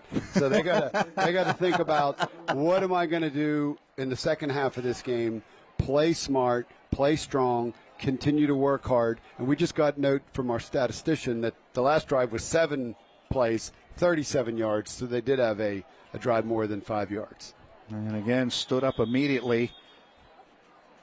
I can't say enough. Ball carrier. I can't say enough about number 7, Garrett Faribault. He and Gordon from that defensive end position are just giving them fits. But that really is complementary football, because I'll tell you right now, when you have 2 gap defensive players like Fetzko and Rodriguez. Those guys are able to control the middle of the field, and they're sometimes able to take one or two blockers on, and that makes it easier for those rush ends. So, we always used to say lineman wins games, and I think that's really the big difference here in the first half, is the fact that the McCort front five on offense and defense is just bigger and stronger right now, and that's been the difference. That absolutely has been. You said one of your keys to the game was control the line of scrimmage. They have absolutely done that. They lead 42-0 at halftime. That was Noah Subich on the carry, and that's just going to take us right to halftime. And as soon as Tom Smith has the headset, we will talk to the Bishop McCort head coach. But boy, what a half for Bishop McCort. They did everything they wanted to do, and when you look at the matchup, and I know it's a big rivalry game, Ken, but sometimes you have to kind of guard your team against being a little overconfident, and it looked like McCort came out here, and they were really just ready to go. All right, so we do have head coach Tom Smith down on the field, and Tom, I'll tell you what, that half went exactly, I think, as you scripted. Josh Rearick said your team has no weaknesses. We saw nothing there. Special teams, offense, defense, you guys just looked dominant. Yeah, I think the kids come out and play well. I did see some things on there that we need to clean up with penalties and a couple missed assignments. And, we said coming in here we want perfection on every play, and we've been preaching that to the kids for the last 2 weeks. And that didn't happen so much last week, and I think that we got a little better at practice of doing a couple things, and our kids come out the first half ready to play. I'm excited about that, but we still have some things we need to clean up, especially some penalties and a couple other things. Yes, sir. Hey, Coach, real quick, what do you think about the offensive line there? I thought Rodriguez and Fetzko and those guys, they were a pretty powerful tandem. What do you think about your offensive line? Yeah, those guys have been playing pretty solid all year, and our goal has been to get better every single game. And, if they continue to play that they did in the first half, we'll have to look at it on film, and maybe, Coach, I'll give them a little praise then. You know how that is. That's right. Well, they won't see this until after the game, Coach. That's right. But right now, we're okay with where they're at, but we're not overly happy. Well, Coach, we appreciate the time. Thank you for joining us. Thank you both very much. All right, 42-0. Bishop McCort leads Westmont here at halftime. The Westmont band is on the field. We're going to step aside, take a break. You are watching the Good Feet Stores Friday Night Rivals, presented by Levin Furniture.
This is the UPMC Friday Night Rivals Halftime Report. Now, here's our Wendy's Teacher Appreciation Teacher. This week, Wendy's is recognizing the hard work and dedication of Mrs. Maureen Kalfas from Westmont Hilltop High School. Mrs. Kalfas won Teacher of the Year during the 2024-25 school year. She empowers her students through individualized learning and hands-on activities. Mrs. Kalfas builds her students' confidence, helps them develop life skills, and fosters their independence. Her work through the Hope Club creates meaningful connections and grows students' academic and personal potential. Thank you, Mrs. Kalfas, for all that you do. Supporting and educating young minds is key to future success, and we're glad to have them on the team. Wendy's thanks all teachers for their hard work and dedication to their students.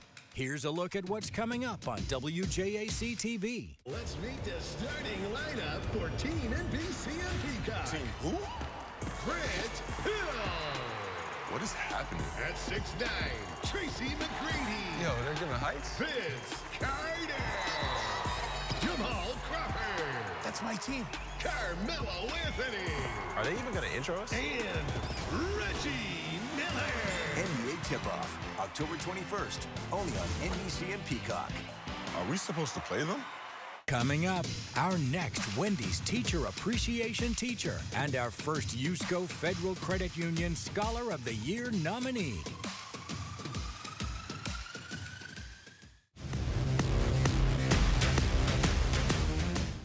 Fall's coming. The day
Rivals Halftime Report. And now, here's our first USCO Federal Credit Union Scholar Athlete of the Year nominee. I'm Greg Sisitke from USCO Federal Credit Union with tonight's first nominee for this year's USCO Federal Credit Union Scholar Athlete of the Year Scholarship Contest. Congratulations, Mara Glover from Westmont Hilltop High School. Mara's an accomplished multi-sport athlete, lettering in swim, track, and soccer. Mara made the second all-conference soccer team, was a district qualifier in track, a district competitor in swim, and is a varsity cheerleader. At school, Mara's involved as the National Honor Society treasurer and class secretary. Mara serves her community through her volunteer efforts and youth mentorship with Outdoor Odyssey. For more information and complete contest rules, go to WJACTV.com. This week, Wendy's is recognizing the hard work and dedication of Mrs. Amanda Woodruff from Bishop McCort High School. Amanda is an exceptional arts educator where she uplifts students' creativity. Her commitment to fostering positive school culture is unwavering. Amanda encourages community and connectivity through various kindness initiatives, which include mural painting and delivering bouquets to small businesses. She's vital to behind-the-scenes operations, operations, like managing the crusher closet, ensuring every student has access to school uniforms and other attire. Thank you, Mrs. Woodruff, for all that you do. Supporting and educating young minds is key to future success, and we're glad to have them on the team. Wendy's thanks all teachers for their hard work and dedication to their students. Up next, Friday Night Rivals highlights, plus our final USCO Federal Credit Union Scholar Athlete of the Year.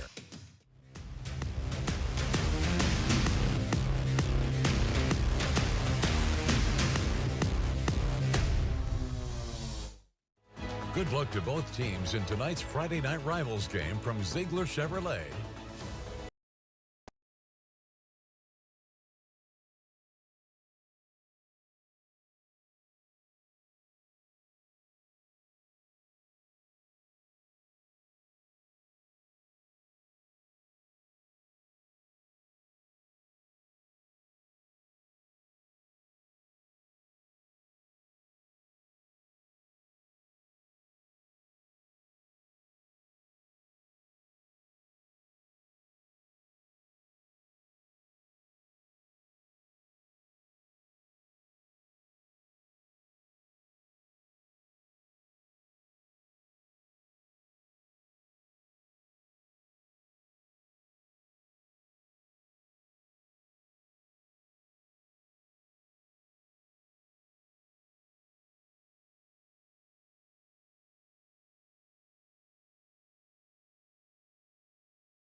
Halftime report. The best Thursday night lights and Friday night rivals highlights from across the country. And he just, are you kidding? What just happened? Flipped out of his hands, and it's a touchdown for Jaden Pierce. Oh my goodness. Here's nothing. He's going to take a shot for the end zone. Running under it, making the catch. What a catch by Cade Mitchell. Holy cow for the Food City touchdown. Plus, stop of the game, Jeremiah Cruz. He had a few of those tonight. Jeremiah laying the wood. 250 yards passing. Now he wants to take a shot. Looking to hang this one up for Gardner, and he drops it to him, and Gardner makes a move at the 35. Gardner's still on his feet. Gardner's got 3 touchdowns tonight. Seeger's got 5. Polka fires. Ball is intercepted by the Rams. It's Mason Wydra with the pick. And here comes the Rams the other way on the turn. Here he goes, right side of the field. Wydra with some blockers. Wydra on the return of the interception. He's all the way down to the 10, the 5. Wydra returns it for the score. Mason Wydra. Receiver in motion. He will roll right, under pressure, still on his feet, trying to find somebody downfield. He's in trouble. He'll throw it to the back of the end zone. A receiver's wide open. Touchdown, McQueen! And now, our second Scholar Athlete nominee.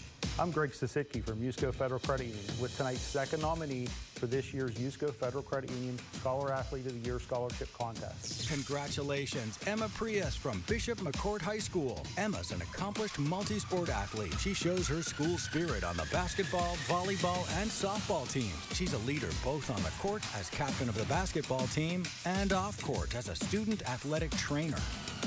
Emma's a top student at school, where she's a member of the National Honor Society and French Honor Society. She's involved in her community through organizations like the Pep Club, Students Against Drunk Driving, and the Mini-Thon Committee. For more information and complete contest rules, go to WJACTV.com.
I'll call them the sensational song.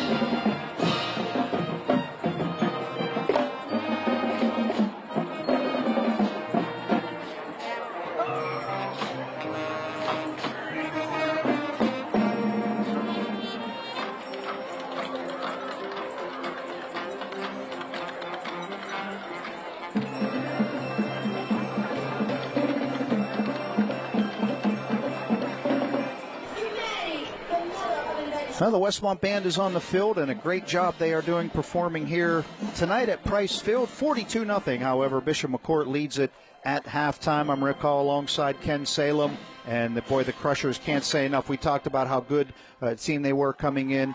And, Ken, I'll tell you what, they have done nothing but really just add to how positively you can talk about this football team. We talked about no weaknesses. We didn't see any in that first half. Yeah, I think they did a really good job of controlling the line of scrimmage on both sides of the ball.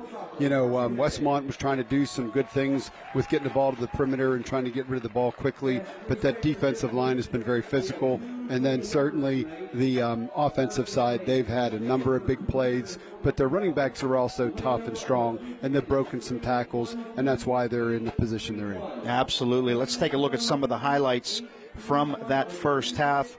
McCort came on the field. They looked like a confident bunch. You saw the handshakes, the coin toss, and McCort wasted no time. First possession, they scored a touchdown. It was Bentley Bainey, the quarterback, who was on the receiving end. A 46-yard touchdown pass from Anthony Gallucci. And right there you see him just win the battle for the ball and immediately turns upfield, the nose for the end zone. Yeah, that really gives them a lot of weapons when you can move Angelo around and you can throw the ball to Bainey, or Bainey can throw to him, and then you add in some of those other weapons. They've really done a really nice job with making those things happen. And then again, the defense has been tough too. Westmont coming out with a little trickeration, and again, you got to give the McCort defense some credit by not getting fooled. And then here was a quick strike from Bainey to D'Elia. That was a real nice 38-yard touchdown pass. Yeah, they have a lot of guys who can make plays. And then the touchdown pass, that covered 37 yards to Kaleem Taylor. Yeah, and again, that was really great coverage there by Valente. The problem is Kaleem is a strong physical athlete, and he just was able to use that extra 4 or 5 inches of height, and he was able to elevate and get the ball down. Yeah, he was able to high point it. Then a 9-yard touchdown run from Nick Dressick. That made it 28-0. And then John D'Elia back to the ground, 21 yards. And you see him tiptoeing the sideline here. Yeah, he turned on the Jets there and was able to get around the edge and keep his feet in bounds and score that touchdown. And then one more touchdown in that half. I don't know if we're going to have that one. We may not. But you see Angelo Gallucci getting some instruction from the sideline there. A shot of the Westmont sideline earlier in this football game as they were trying to figure out how to stop this McCort offense. You see Keaton Myers there in that last picture. He's a sophomore, big kid, working hard. Again, Westmont's getting a lot of reps. And, again, here was another play that they executed very nicely. Quarterback rolls to the right, throws it, and then he comes back to the other side of the field, double pass, and it was a nice play. But then, again, they turned the ball over on downs, and McCort was able to convert and kick the extra point. And Avery Connor's going to have a sore leg tomorrow. He is 6 for 6 on point after attempts. And you look at the stats in that first half, and boy, that really tells you the whole story right there. Absolutely. It's just, the offensive and defensive lines of Bishop McCort are, imposing their will, and they've been able to control the clock. Well, 42-0. Bishop McCort leads it here at halftime. And we were looking ahead at McCourt's schedule. They have Phillipsburg, Osceola next week. Both home games. Phillipsburg, Osceola at 5-2. Then they host Forest Hills, who is 5-1 going into this week. And so they have some tough games ahead of them. But they are certainly poised to make a big-time run, this McCort team. Absolutely. And you heard Coach Smith at halftime talking about the fact that they need to stay focused. They can't read their own headlines. They need to take it one game at a time. And I think that's exactly what you're going to see that coaching staff try to do here in the second half. Well, Ken, you are a former coach, and coaches are never pleased. They always find something, do they not? Well, you need to. I mean, you need to keep trying to get better. All right, and I believe we have Josh Rearick, head coach of Westmont, standing by down on the field. And, Ken, you had the first question for him. Hey, Coach, coming out of halftime, talking to the kids, what do you want to see in the third quarter?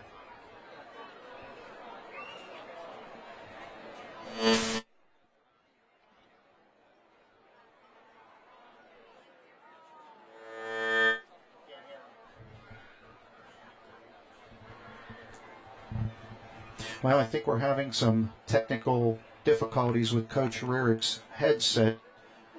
I'm not sure if he could hear us, but we're going to try to get it straightened out here. We'd like to hear from the Westmont head coach. All right. Well, so we were talking again about the fact that, they both schools want to go into the second half and want to see advances in play. So I would expect to see, McCort try to continue to build depth, bring some younger guys in, try to build depth there, get some of those older guys off the field so they can stay healthy. And again, Westmont's going to want to continue to try to build consistency and continuity. They're getting reps. They've got so many sophomores playing. They're implementing a new program. They're learning every single play. You want to be able to have success on the scoreboard, but that comes with fundamentals. And I know that Coach Rearick is from a fundamental program, played high school ball at Forest Hills, is a fantastic baseball coach, been involved in a lot of championship baseball programs, and they will get there, but it's a fundamental process of one step at a time. Well, we kind of talked about Westmont and Josh Rearick looking at Bishop McCort as the model. We talked about McCort, and we'll get back to that. Now we believe we have Josh Rearick ready to go. Josh, can you hear us? Yeah, I got you guys. All right, now we have Josh. Go ahead, Ken. Hey, Coach, real quickly, just coming out of the half, what would you tell the kids and what do you want to see in the third quarter? Oh, we got to be more aggressive. They're taking it to us, and we have to control what we can control, try to take the fight to them a little bit in the second half. We tried to clean up some of their blitzes and what they're doing to confuse our guys, so hopefully we can protect our quarterback a little bit better and get our short passing game going in the second half here. Coach, one guy who really stood out, and you talked about him in our phone call earlier this week, I call him the super sophomore, Gavin Torquato. He looks like the absolute real deal. Yeah, he's going to be a player. He is a nose for it on both sides of the ball.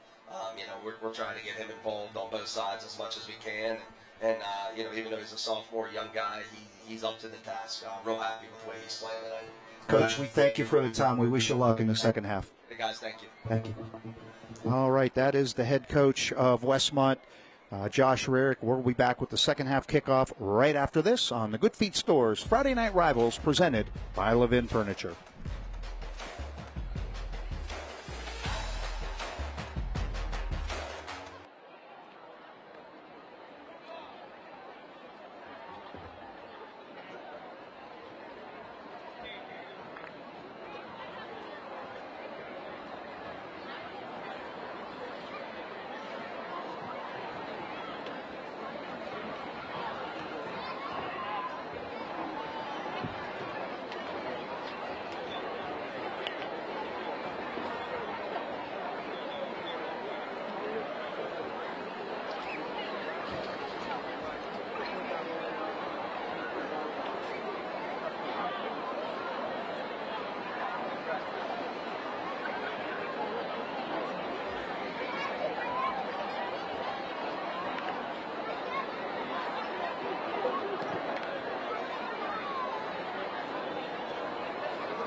Getting ready for the second half kickoff here at Price Field in Westmont, 42-0. Bishop McCort leads the Hilltoppers. I'm Rick Hall alongside Ken Salem, and we'll see what the second half offers here from both sides. We'll probably see a lot of second and third teamers, as you call them here, for the Crushers. As Ken said, you want to try to keep those first team guys healthy and give the young guys a look here and see what they can do, put them under the lights in a big spot. There's a big difference between practice and playing in a game. Absolutely. You want to build depth, and a lot of times, people talk about, well, you pull your team because you don't want to score, but it's all about getting your young kids game opportunity, a game experience, so you can, continue, your opportunities in the future. And Elijah Brownlee with the kickoff, and it is returned back to about the 40-yard line. Yeah, Kaleem Taylor bringing that back strong. I mean, he's another one of those guys that has the potential to really be outstanding with the football, and doesn't get a ton of touches except through the air right now.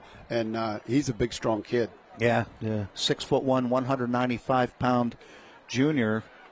And Kaleem Taylor, just new to the program, just came into the program, and he has found a nice spot here, a nice home at Bishop McCort.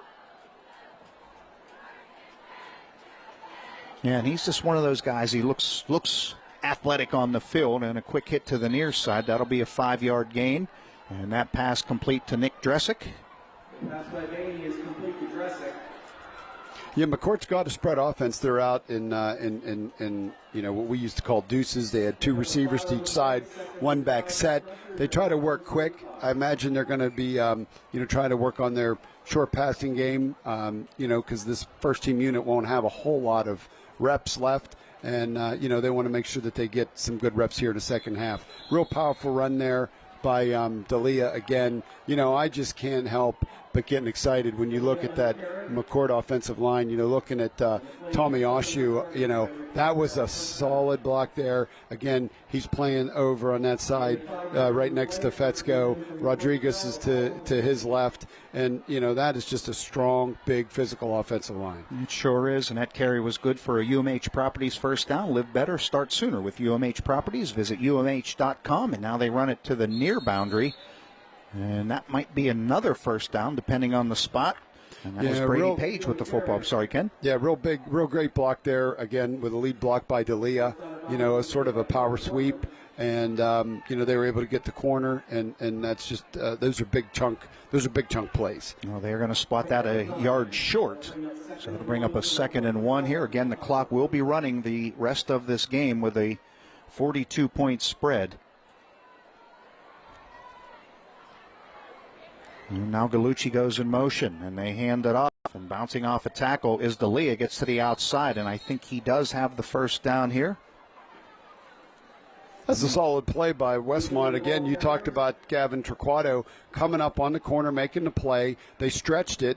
The ball was snapped from the short side of the field. It's a good defensive play. To hold them to 2-3 yards on a running play is an excellent job. We just got to watch how Westmont's able to handle this first down opportunity right here. Yeah, we really like that young man, Gavin Torquato. He's just has a nose for the football, as his coach said. He's sideline to sideline on every play. Bright future for that sophomore. Gallucci takes the handoff, and Gallucci turns it upfield. And Gallucci, after a gain of about 5 yards, is finally knocked out of bounds right in front of the Bishop McCort bench.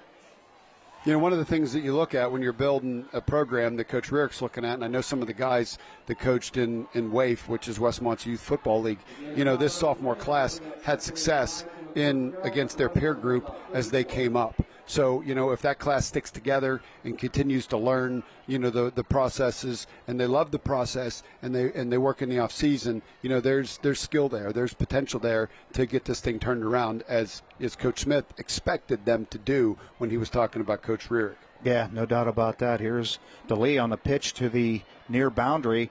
Looked like he was going to go out of bounds, but he turned it upfield instead, and finally he really shoved out of block bounds. by Brady Page. He got out, got his man. There was a lot of white jerseys leading, the charge there. And again, they're just pad on pad, and they're making blocks, and they're getting in people's way, and they're really doing a nice job. You love those guys, those receivers who get out on the edge and block for you, Ken. You can't say enough about the job those guys do. You think of Hines Ward as one of the great blocking receivers of all time. Absolutely. And you know what? It shows that there's a good team attitude, there's good team morale when everybody's working hard on every play. And those are the things, the little things that Coach Smith's talking about that he wants to see on film. You can't take a break. You want to make great plays. And Gallucci again in motion, but Bainey. He keeps it, and he runs right up the middle and almost picks up 10 yards there. Again, it's a deceptive offensive package where you've got motion to and from, you've got the scissors, you can run a power play. You know, they're pretty versatile, and I think that's something that in this particular drive, they're really trying to work on their running game, and they want to be able to continue to move the ball successfully. And that was our Good Feet Store replay. And Bainey again in the shotgun formation. Bainey hands this one off to D'Elia, bounces it outside. D'Elia, one man to beat. Can he stay in bounds? He reaches out. Do they say he's in? They do. D'Elia gets the rushing touchdown. It was some fancy footwork to keep himself in bounds there. I'd be curious if we get to see the replay here where the ball was. That was a really nifty, some nifty footwork in keeping himself in play. And watch this. He reaches out the football right inside the pylon. Notice what he does where he gets the ball over the pylon as his momentum's taking him out of bounds. Two officials there looking at it. Really nice play. That's just having a good head on your shoulders right there. I think we're seeing that D'Elia's got 73 yards on 9 carries. That's outstanding. That's his second touchdown run of the night. That gives him 10 on the season on the ground. That was 8 yards and 60 plays and 81 yards, as you said, for D'Elia. And Avery Connor on again, and he puts it through again. So McCort has scored again, and they lead at 49-0. We're going to take a break, step aside. When we come back, the Westmont offense back on the field. You're watching the Good Feet Stores Friday Night Rivals presented by Levin Furniture.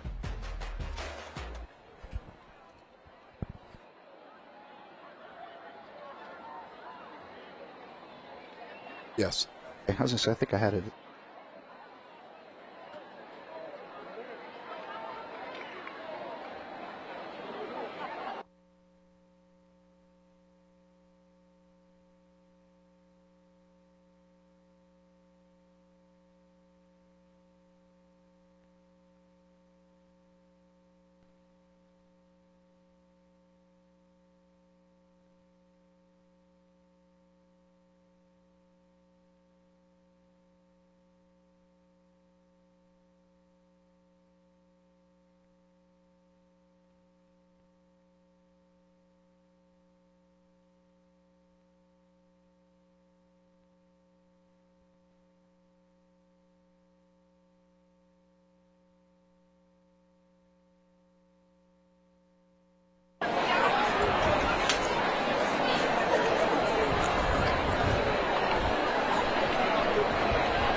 Stay tuned to later in tonight's game as we'll be highlighting the school bus stop of the game.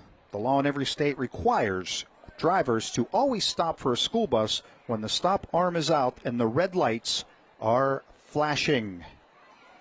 That's a nice little graphic on the bottom of the screen there. I like that. That is, you know, when the half started, we were talking about the music programs, and I wanted to give a shout-out to Yvonne Zanich at Bishop McCort. She's done a really nice job, just like Mr. Brumbaugh over at Westmont Hilltop, to continue to improve the offerings and the numbers in the marching band and the music program, and both bands at halftime had excellent performances, sounded excellent, and it's really great to see so many kids participating in the arts. And here's Gavin Torquato again. He'll carry this one out as he took the kickoff out to about the 26 or 27-yard line. I call him the sensational sophomore. This kid has a bright future. Can't wait to see him over the coming seasons, Gavin Torquato, and really see this Westmont team as they develop and age. And I'll tell you what, that an entirely new offensive scheme put in for the team this year under first-year head coach Josh Rarick, and that takes time for anybody to learn. Absolutely, and again, he was talking about some of the, the practice planning. When they're trying to throw the ball, they're also trying to teach their defenders to also be able to give them good looks and to be able to teach them how to react to all the things that they're teaching. So it's a process, and you can see that they have the right young talent to be able to learn what Coach Rierick is looking for them to learn and get better. It's just a matter of, sophomores and first-year players taking on 3 and 4 year starters. It can be tough. It can be a tough night. That was a real nice play. It was a completed pass. We got a 2nd down and 6, and that was Landon Valente. Yep, 4-yard gain. That'll make it a 2nd and 6. And Ray delivered a nice ball there. You see Ray right there in the shotgun formation, takes a high snap. He's going to take off, but he is stood up right away by D'Elia, who wrestles him to the ground. Well, we talk about D'Elia on the offensive side. On the defensive side, he is really good, too.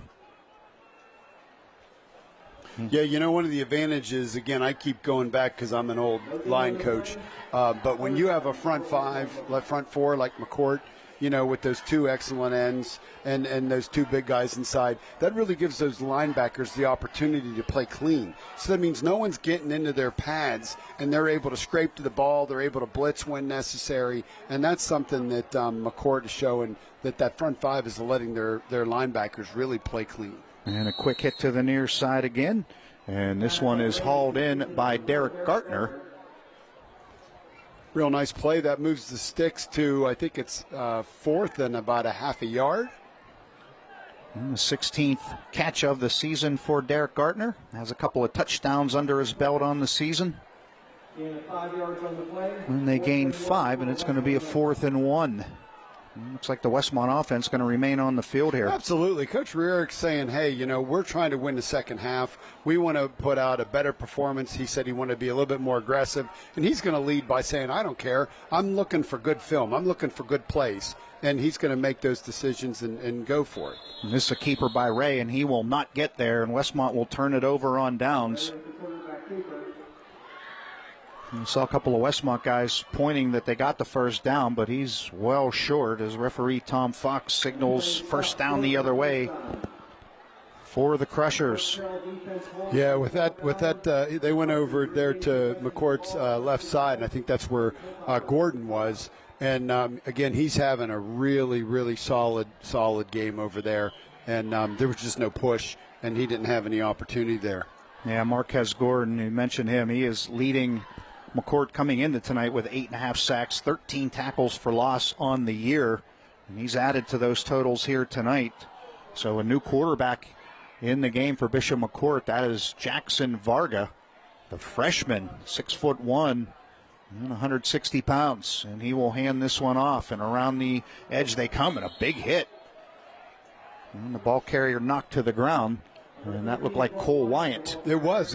And Jackson is new to the quarterback position, has been an accomplished wide receiver in his young career, and is accepting this role as the junior varsity quarterback and learning the offense and being able to develop as a player. So it's going to be exciting to watch Jackson develop and how he runs the offense here with McCourt's second team. Yeah, good guy to learn from, Bentley Bainey. You can see that he, as a junior quarterback, has a real good grasp and a real good command of this offense.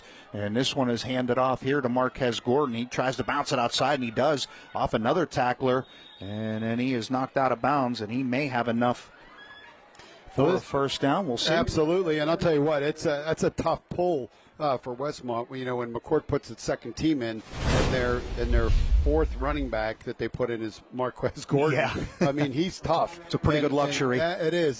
So, the Hilltoppers are going to have to fit him up and make sure they, don't let him get extra yards after the catch or after the run. And they're going to have to make sure they gang tackle him because he's a big, strong kid. And they mark him just short of the first down, so it's going to be a 3rd and 1. Varga in the pistol formation sends a man in motion, and he hands it to him. It's Wine again. And he does pick up the first down. And that is a UMH Properties first down. Live better, start sooner with UMH Properties. Visit UMH.com. So Westmont's got a big week coming up next week. Homecoming 2025. And I know the homecoming class, the homecoming committee has a lot of exciting things. They want to celebrate service. They want to celebrate their tradition. And they've got things starting on Thursday with a great community bonfire. They've got a junior high dance, and we'll talk a little bit more about the schedule after this play.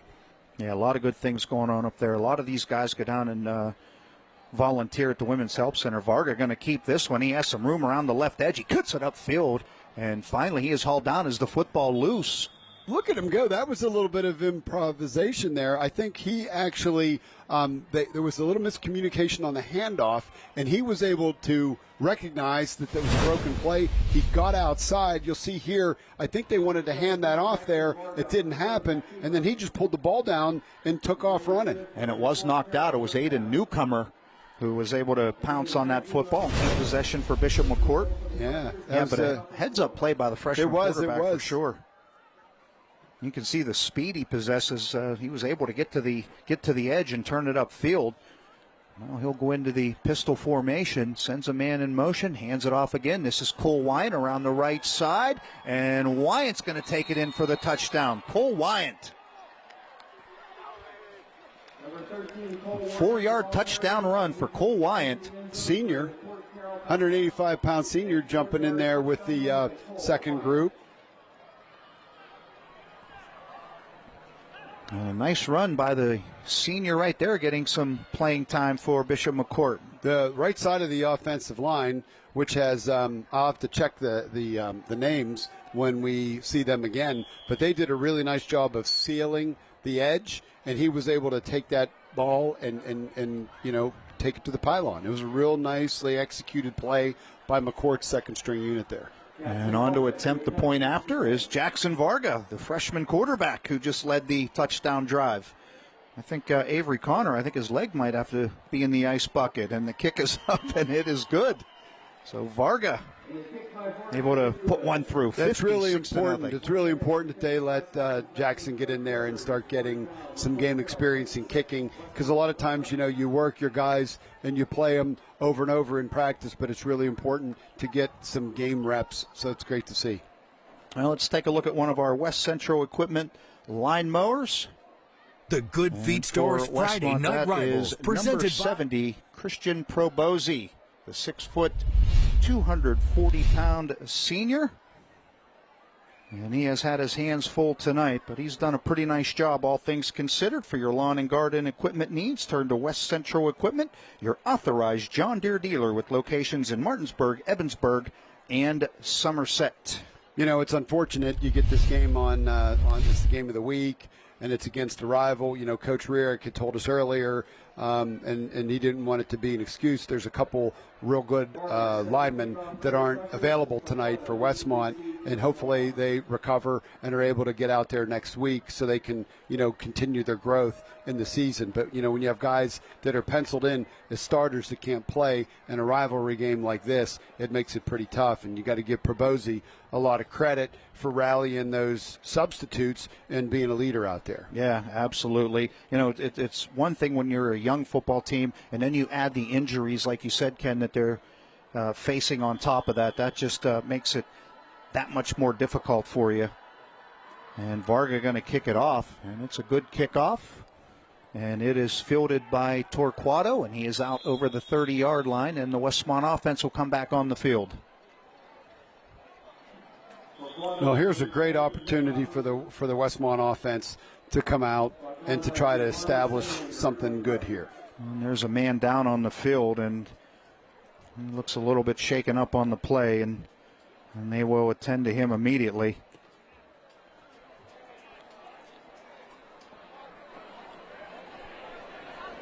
And they quickly gather around him. Can't get the number. I'm not sure we want to look at it here. And here's the return by Torquato. And there was the collision right there. And it looked like it was number 56, and that is Liam Dreger. Well, Westmont's medical staff is out there, and they're taking a look at him. And Dr. Faribault is also there from the McCourt side, who, of course, is with Conemaugh, and they're going to provide him with great care. Hopefully, he's all right. Absolutely. Tonight's Friday Night Rivals live stream is brought to you by UPMC Life Changing Medicine. As they rush out there to attend to the injured Hilltopper, and got caught up right in the middle of all the bodies that were bouncing around.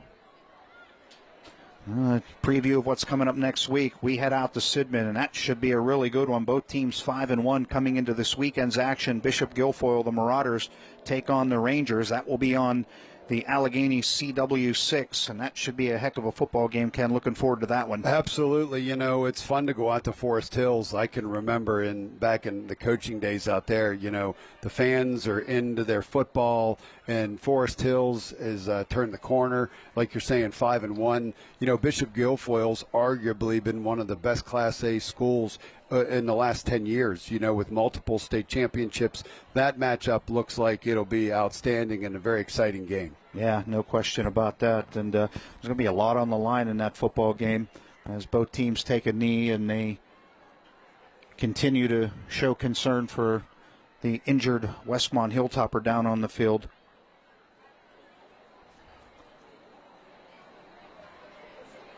Well, we might be seeing Bishop McCort again this year on Good Feet Store Friday Night Rivals presented by Levin Furniture. There's a good chance we're going to see them in the Laurel Highlands Championship game.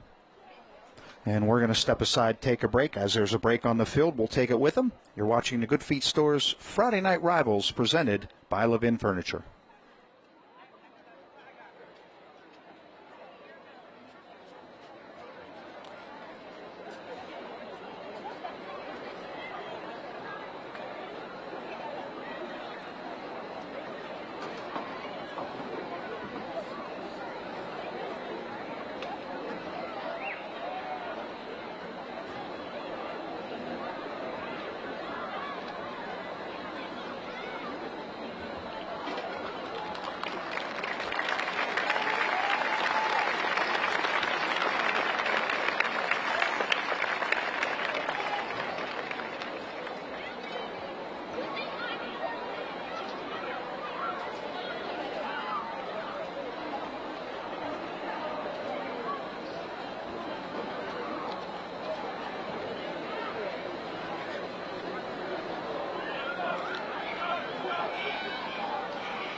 And the good news is that Liam Drager was able to get up under his own power and walk himself off the field. And as Ken said, he will get some medical attention. This injury report was brought to you by Berger and Green, the injury and disability lawyers, and we wish the best for that young man.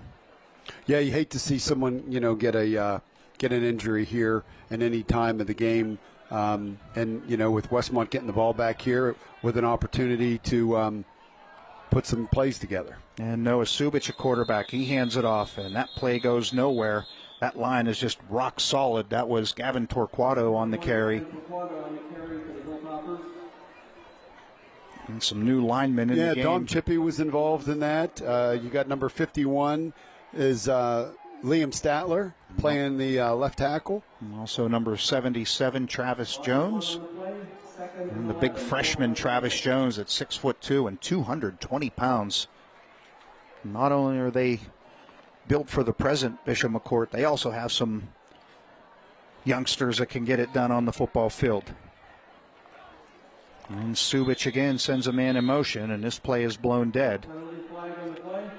So the other things that are coming up on Friday, October 10th, we talked about the Hilltop homecoming.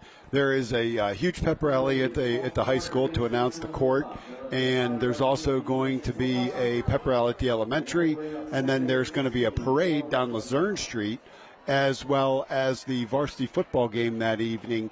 That, of course, has the crowning of the homecoming king and queen. And then in a little bit, we'll talk about what's going on Saturday. There's a great community day full of events that everybody's welcome to go to the Westmont Hilltop School District website and register for the color run and to take tours of the schools. There's a doubleheader soccer game that day.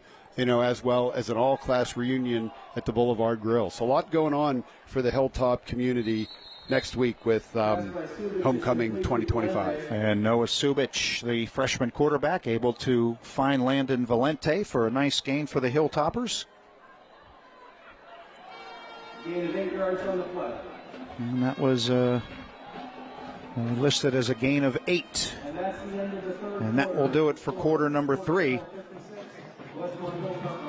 And it has been all Bishop McCort here tonight. They lead it 56-0. You are watching the Good Feet Stores Friday Night Rivals presented by Levin Furniture. At this time, we would like to thank Mex Culinary Management for their 5-year commitment supporting Westmont Hilltop as a Western Champion Club sponsor. Once again, thank you to Mex Culinary Management, a Western Champion Club sponsor. Also, please check your tickets. We have a door prize ticket. The winning number for the Lottery Mum, sponsored by the cheerleaders, is 702021. 702021 is the winning number for the Lottery Mum, sponsored by the Westmont Hilltop cheerleaders. 702021 is your door prize ticket for a Lottery Mum.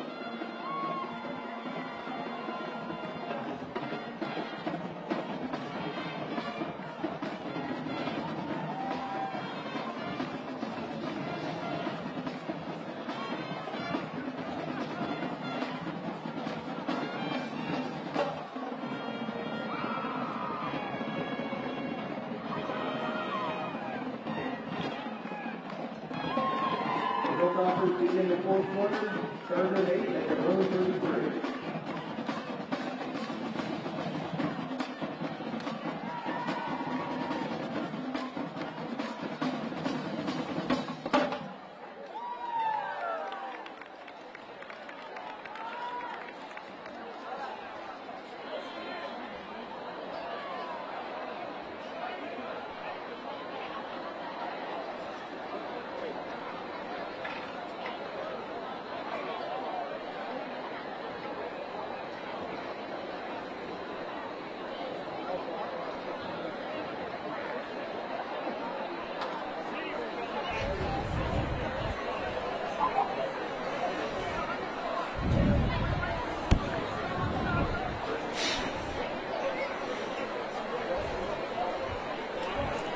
And once again, congratulations to tonight's Scholar athletes. Usco Federal Credit Union is recognizing high school seniors with great accomplishments in academics, athletics, and community service this season with the Scholar Athlete of the Year Scholarship Contest. The contest nominees will have a shot to win a $5,000 scholarship courtesy of Usco Federal Credit Union. Complete rules at wjac.com/contests. Congratulations to those nominees. That's a fantastic scholarship opportunity, and it's just awesome to see our young people compete in sports and also take care of business in the classroom. It absolutely is. Subich goes wide and sends it out, and that pass is complete. And that is Derek Gartner with the catch, out to about the 38-yard line, so a nice gain there of 7 yards. Real nice job of Gartner getting to his spot and then coming back to the ball, and a good position. Nice ball thrown by Subich there, puts it on the outside of the field, away from the defender. Nice play. Well, I'll tell you what, Subich does throw a nice ball. Only a freshman. You can see the upside in that young man's game, Ken, for sure. Yeah, he's another one that, in addition to being a pretty good football player, has done a real nice job in baseball and has a bright future as a multi-sport athlete here at Westmont. And Elijah Brownlee with the punt, and it will settle at about the 38-yard line of Bishop McCort. And the clock stops now only on scores and change of possessions, 56-0. Bishop McCort has the lead. Really looking forward to that game next week in Sidman. And Bishop Guilfoyle heads into Forest Hills, and that should be a really good one, brought to you by Thomas Feed Mills. And I'll tell you what, Ken, we're going to be there for that one. And that, as you said, that should be a great atmosphere, always a great atmosphere. And they redid their field in Forest Hills. It's no longer a natural surface. It's an artificial turf. And That should be a lot of fun next week. Really looking forward to that one. Then we close out the season with Bedford at Richland, at least for the regular season. And then in 3 weeks, the Laurel Highlands championship game. And here's a handoff and right up the middle and pushing the pile forward with the football.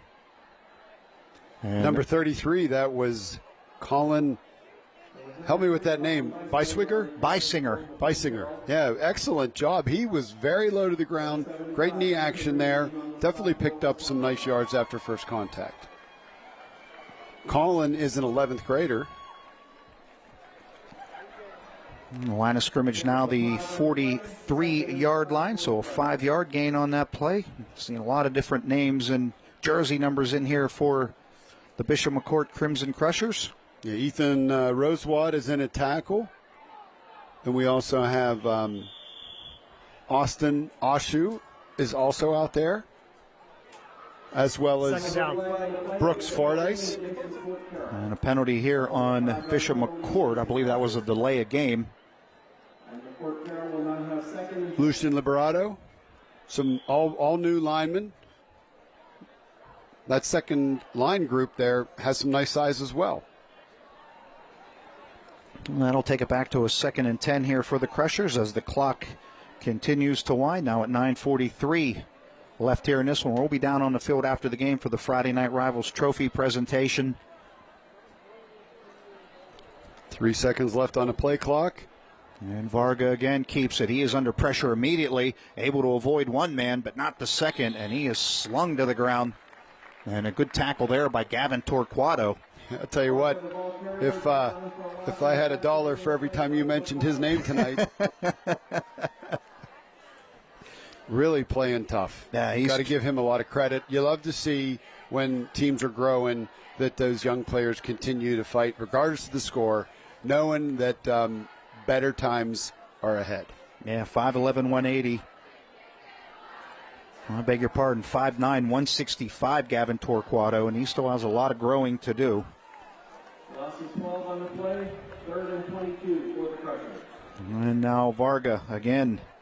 He's going to hand it off. And with the football is Beisinger, and he is brought down. And again, there's that man, Gavin Torquato. And that's going to bring up a 4th and long here. First time tonight, I think we're going to see Bishop McCort punt the football. Well, you know, the Hilltoppers, as Coach Rick wanted, are trying to be a little bit more physical in the second half. And the guys that are on the field are working hard to make opportunities. They want to make plays. They want to create some good film, you know, and they want to finish the game the best they possibly can. And they are going to punt the football away. Dom Chido comes in as one of the return men, number 40. And it's going to be Vargas to kick it away. And that's a good kick.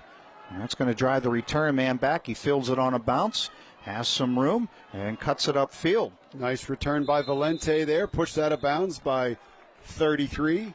That's Beisinger again. And he's made his presence known in this football game.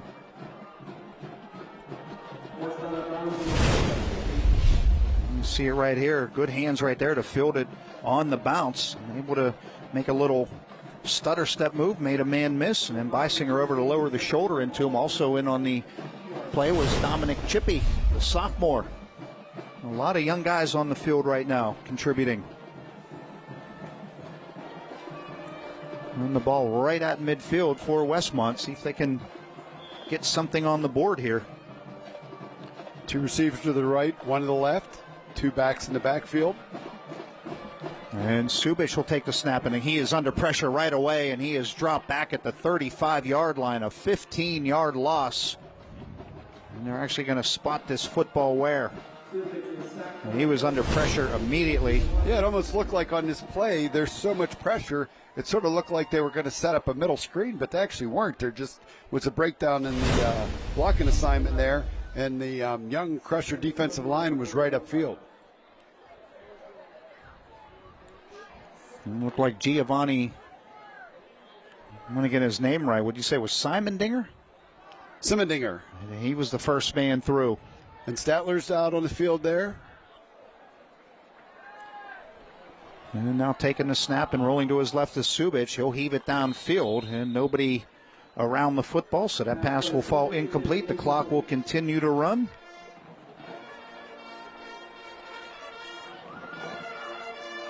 And that'll bring up a 3rd and 21. The ball spotted at the 39-yard line of Westmont. They trail 56-0. This McCort team has just been as dominant, really, as they've been all season. They haven't even played a lot of close games this year. They have been that good. And we talked about a couple years ago, they were 2-8. Next year, 3-7. Last year, 5-5, and they handed off and just nowhere to go. That's going to be a loss on the play. 51, Liam Statler, pretty fired up there to make that play. To your point, points per game coming into tonight, McCort was averaging almost 37 points per game and giving up only 6.3.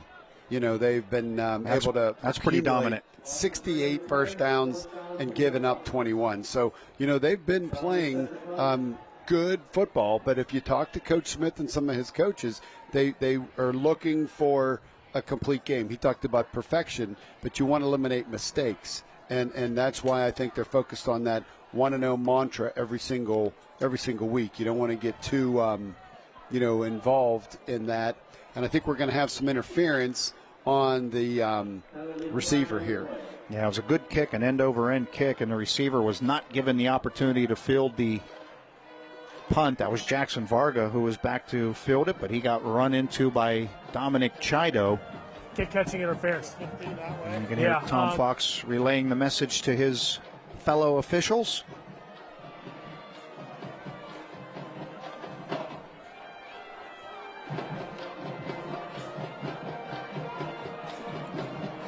As they sort this one out. Catching interference this way. I'm sorry, kick catching interference this way. He got it that time. Absolutely. I'll tell you what, when you look at the view here, what an outstanding facility Westmont has built. Phenomenal. For track and field, for football, for soccer. It just is an excellent representation of what the community wants for the kids. And, this product will come as Coach Rearick gets the opportunity to insert his system, build the program, and work with the team in the off season. Well, when we talked to Tom Smith earlier, he talked about the great respect he has for Coach Josh Rearick, and that he is certain that he is going to find success with this program. Coach Rearick is a long-time educator. I think he mentioned to us 19 years that he's been at the school district and done a fantastic job, and has a lot of respect from the kids, and teaches some of the more challenging classes, teaches physics and an AP physics class, and does a really nice job. Looks like we have a flag here on the play. That was a nice run by Giovanni Simendinger, the 5'9", 175-pound freshman, and that's a holding call. It's all coming back. You could see his reaction to that. He just said, "I had my nicest run ever in varsity football," and you bring it back. Yeah, well, again, that's what you need to learn when you're out there getting those reps. The McCort kids, the young kids, need to keep their elbows in, their thumbs up. They got to get their hands up into the box. They got to run their feet. When you grab somebody, and that's what happened there. I think I actually saw someone get spun around that was being held. So obvious call for the official, and unfortunate for the ball carrier, but get another shot right here on first down.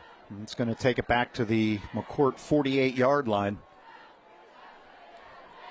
And Jackson Varga will go into the shotgun formation. And in motion is Chippy, and he has the football. And he looks for a lane. He gets shut off. Now he's going to reverse his field. He cuts it back, and Jackson's going to get out there in front and try to throw him a block. And Chippy's still on his feet, and he finally does turn it back upfield, and he gets back close to the original line of scrimmage. It ended up being almost a 10-yard gain. Sure. It's I like Jackson Varga leading the charge. He noticed that, he's coming back my way, and he went out there and got a great block. That's good stuff right there by the youngsters for sure. Well, Ken, this is your first time on Friday Night Rivals. How have you enjoyed it so far? This has been great. You know what? I have so many great memories of this field and this program. I remember some fantastic rivalries when I coached at McCort against Coach Ernie Fetzer, you know, a Hall of Famer and someone that was successful in everything that he did up here. And we just had some tremendous rivalry. So coming back here and watching McCort play Westmont in this atmosphere is great. And like you said earlier, I'm looking forward to seeing Coach Rearick build his program the same way Coach Smith has. And, you know, a few years from now, I think you'll see a more hotly contested game on this rivalry night. Absolutely. Couldn't agree with you more as we're under 3.5 to play now. 56-0. Bishop McCort leads it. Ball at the 45-yard line. A 3rd down and 13 for the Crushers. Jackson Varga, remember that name. Only a freshman. He's going to hand it off here, and Simendinger bounces it outside. Now he cuts it upfield. And it looked like he was going to try to get to the edge. Instead, he kind of went off a right tackle. And that's an absolutely great cut there. He took that ball, got up inside the hole, planted his left foot, slid to his right, and gained a couple more yards after that. That's a really athletic and nice run. And here's a Levin Furniture replay. Yeah, you right see there that. it was. You see that stick, and then he was able to change direction, gain some extra yards. That's some nice running for a freshman ball carrier. I was going to say he's only a freshman, also. So way to go, Giovanni! Absolutely. As they look to the sideline for the play here on 4th and 4, the offense remained on the field. Now a timeout on the field. Timeout called by McCort Carroll. As McCort calls a timeout, so we're going to take a timeout with him. 56-0, all McCort here tonight on the Good Feet Stores Friday Night Rivals, presented by Levin Furniture.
Got it.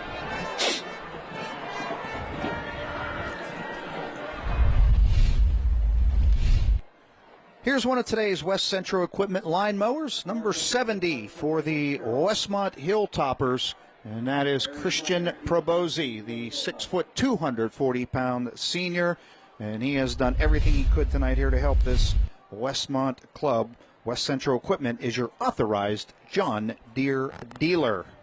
You don't need a John Deere on this field. It's artificial turf. Absolutely. They got to run those around, though, to clean the turf, and they do some pretty cool stuff with that. They clean the turf now. So Varga's into punt. McCort took a timeout to organize their second-team punt, and not a bad kick. It's down to the 11-yard line.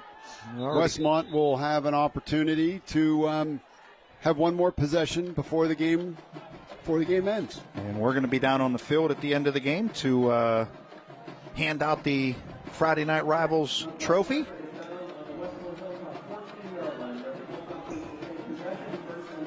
And that trophy is courtesy of the Good Feet Store and Keystone Engraving. And we thank them, as always, for all their sponsorship. So 2:10 left. And Westmont takes possession at their own 14-yard line. So one of the cool things that I understand the Westmont Hilltop homecoming court is going to do is potentially visit a regional nursing care facility while they're all dressed up before their parade.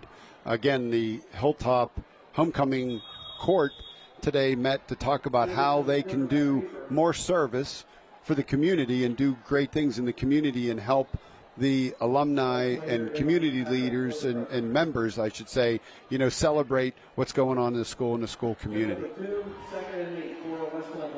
Yeah, both of these teams really get out and do a lot in their communities, and that is good for sure. And there's a look at our Spirit Cam, brought to you by the Crawford Gift Shop, your headquarters for black and white, or your black and gold gear, I beg your pardon.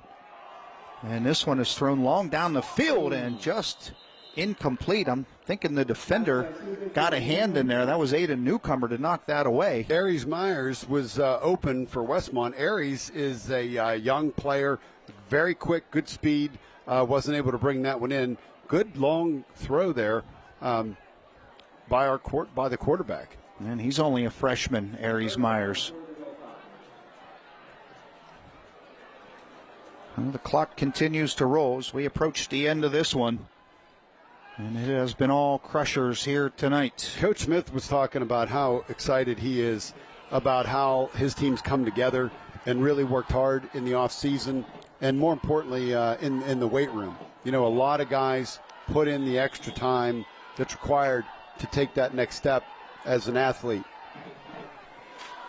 And our live stream tonight, we thank the good folks at UPMC, Life-Changing Medicine. They are always on board with us, and we thank all of our sponsors. They are a digital sponsor here tonight and every week here on the Good Feet Stores Friday Night Rivals, presented by Levin Furniture. Your final tonight, Bishop McCort 56, Westmont nothing.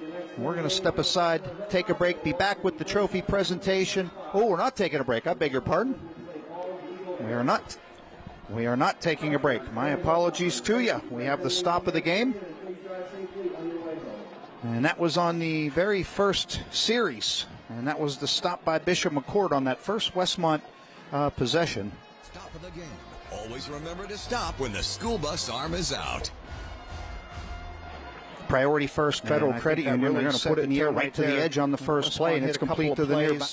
And they picked up a first down via the penalty, but I really think that first stop of the game really set the tone right there for the rest of the game. McCort just really inserted themselves defensively in this football game. They pitched a shutout overall tonight. You saw Valente right there making a play. And Top of the game. Always remember to stop when the school bus arm is out.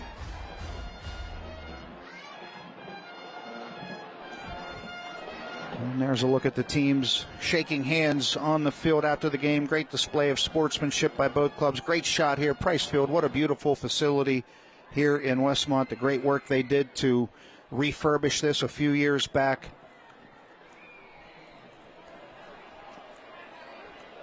And the Hilltoppers, not the result they wanted here tonight, but there are brighter days on the horizon for this Westmont program under head coach Josh Rearick. And McCort, they are a legitimate threat to make a run at a state title this year. Our drive of the game tonight, brought to you by Bud's Auto Sales. Bud's Auto Sales, no one drives a better deal than Bud's. Visit them at budsautosales.com. And it was right after that first stop they made on defense. They got the football back, and they were able to drive it downfield. Right there was Angelo Gallucci really setting them up in position right there. Gallucci able to make a man miss. He was able to get to the edge. He turned it upfield. And Gallucci, such a strong game tonight for this Bishop McCort team. And you see Gallucci right there with a blocker out in front. That was Marquez Gordon. And that was your Bud's Auto Sales drive of the game. And they had many drives tonight, did Bishop McCort. They win it by a score of 56-0. When we come back, Ken will be down on the field. The trophy presentation right after this. You're watching the Good Feet Stores Friday Night Rivals, presented by Levin Furniture.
Test 1 2 1 2.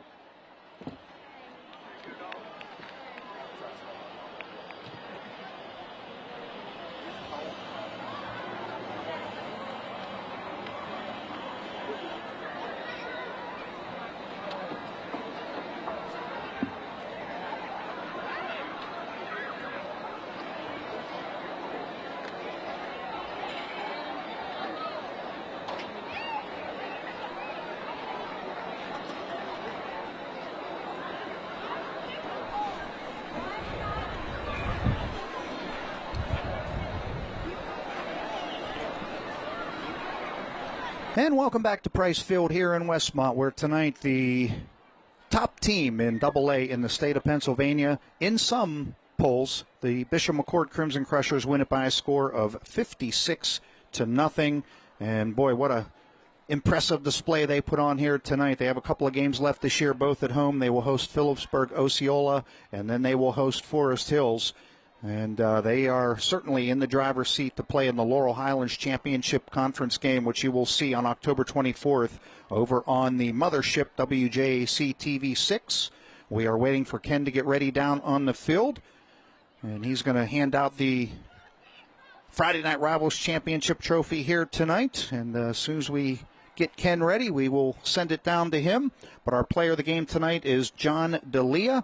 He had a total of 3 touchdowns in this football game, and he had his 9th and 10th rushing touchdown, and he also picked up a touchdown through the air, his 3rd of those. So what a game he had here tonight, and he is just an all-around football player for Bishop McCort.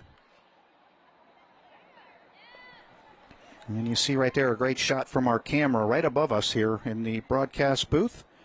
And I think Ken is ready down on the field, so let's send it down to Ken. He is standing by with the victorious Crimson Crushers. Coach Smith, a dominant performance today. Tell me what you thought about the game and the effort of the Crimson Crushers tonight. Well, you know, we've talked all week about striving for perfection in our football program. We talk about it a lot over the last few weeks, and we strive for perfection. That doesn't mean you're going to get it. That is impossible to do, but if you're striving for perfection, you're going to come pretty close, and these guys have worked extremely hard, Coach, toward our goals. And some of our goals we achieved here tonight, now one of them being 7-0, and I'm excited for these guys, and I'm excited for our program. Coach, I heard that this is the first time that we've been 7-0 since 2009. Yeah, first time that we've been 7-0 since 2009 when Coach Salem was at the helm of the Crushers. And I just want to say, he gave me the first opportunity as a coach when I was a young man to be a defensive coordinator. And he's been a big mentor in my life. And so it's pretty appropriate that you're the last one to take the team to 7-0 and way beyond that. We hope to follow in those footsteps. We wanted to grab D'Elia. Where's John D'Elia? So tell us about that outstanding performance. We'll turn you around so they can see you. How did that happen? How did you pull that together tonight? Just my team. We all came ready to play, and we got the yards that we needed. What do you got to say about that offensive line? They're amazing. I love them. They do a great job. Well, it's a great pleasure to present the Friday Night Rivals trophy from the Good Feet store to the Bishop McCort Crimson Crushers and Coach Smith. All right, thank you, Ken. Great job down on the field. Congratulations to Bishop McCort. They are tonight's recipient of the Friday Night Rivals trophy. They received that trophy courtesy of the Good Feet store and Keystone Engraving. Tonight's broadcast was sponsored by the Good Feet store, and we will get to the play of the game, and that was the 2nd touchdown run of the night from John D'Elia. And this one, a 21-yard run. You see him tiptoeing down the sideline right there. And that was his 2nd touchdown run of the night, his 10th touchdown run of the season. That made it 35-0, and that really put this game out of reach. You see D'Elia and really had it all on display tonight, the power, the speed, the vision, and what a game he had. And he led the Crushers to the 56-0 win here tonight. So tonight's broadcast was sponsored by the Good Feet store and Levin Furniture. Promotional consideration also provided by UPMC, UMH Properties, Ziegler Chevrolet, Bud's Auto Sales, American Legion County Fair, Burger and Green Attorneys at Law, Priority First Federal Credit Union, Usco Federal Credit Union, West Central Equipment, Wendy's, West Central Equipment, Crawford's Gift Shop, Thomas Feed Mill, and Keystone Engraving. Taking a look at next week, it's going to be a barn burner. Should be a good one from Sidman, Bishop Guilfoyle, and their rival, the Forest Hills Rangers. And that game will be on the Alleghenies CW6, and that is brought to you by Thomas Feed Mills. Friday Night Rivals is a production of Sports Fever Television Network for Sinclair Broadcasting Group. For more information, go to sportsfevertv.net. So I'm Rick Hall for Ken Salem and our entire crew here in Johnstown. We want to remind you that this is a copyright of WJC TV, Sinclair Television of Fresno, LLC, a member of the Sinclair Broadcast Group. And what a night it was here for the Crushers. It was another beautiful night for football. Week 7 of the high school football regular season from Price Field in Westmont. And McCort came out. They scored early. They scored often. And they win it by a score of 56-0. I'm Rick Hall for Ken Salem and our entire outstanding crew here at Friday Night Rivals. I am saying thank you for watching. As always, talk to you next week from Sidman. Have a great night, everyone.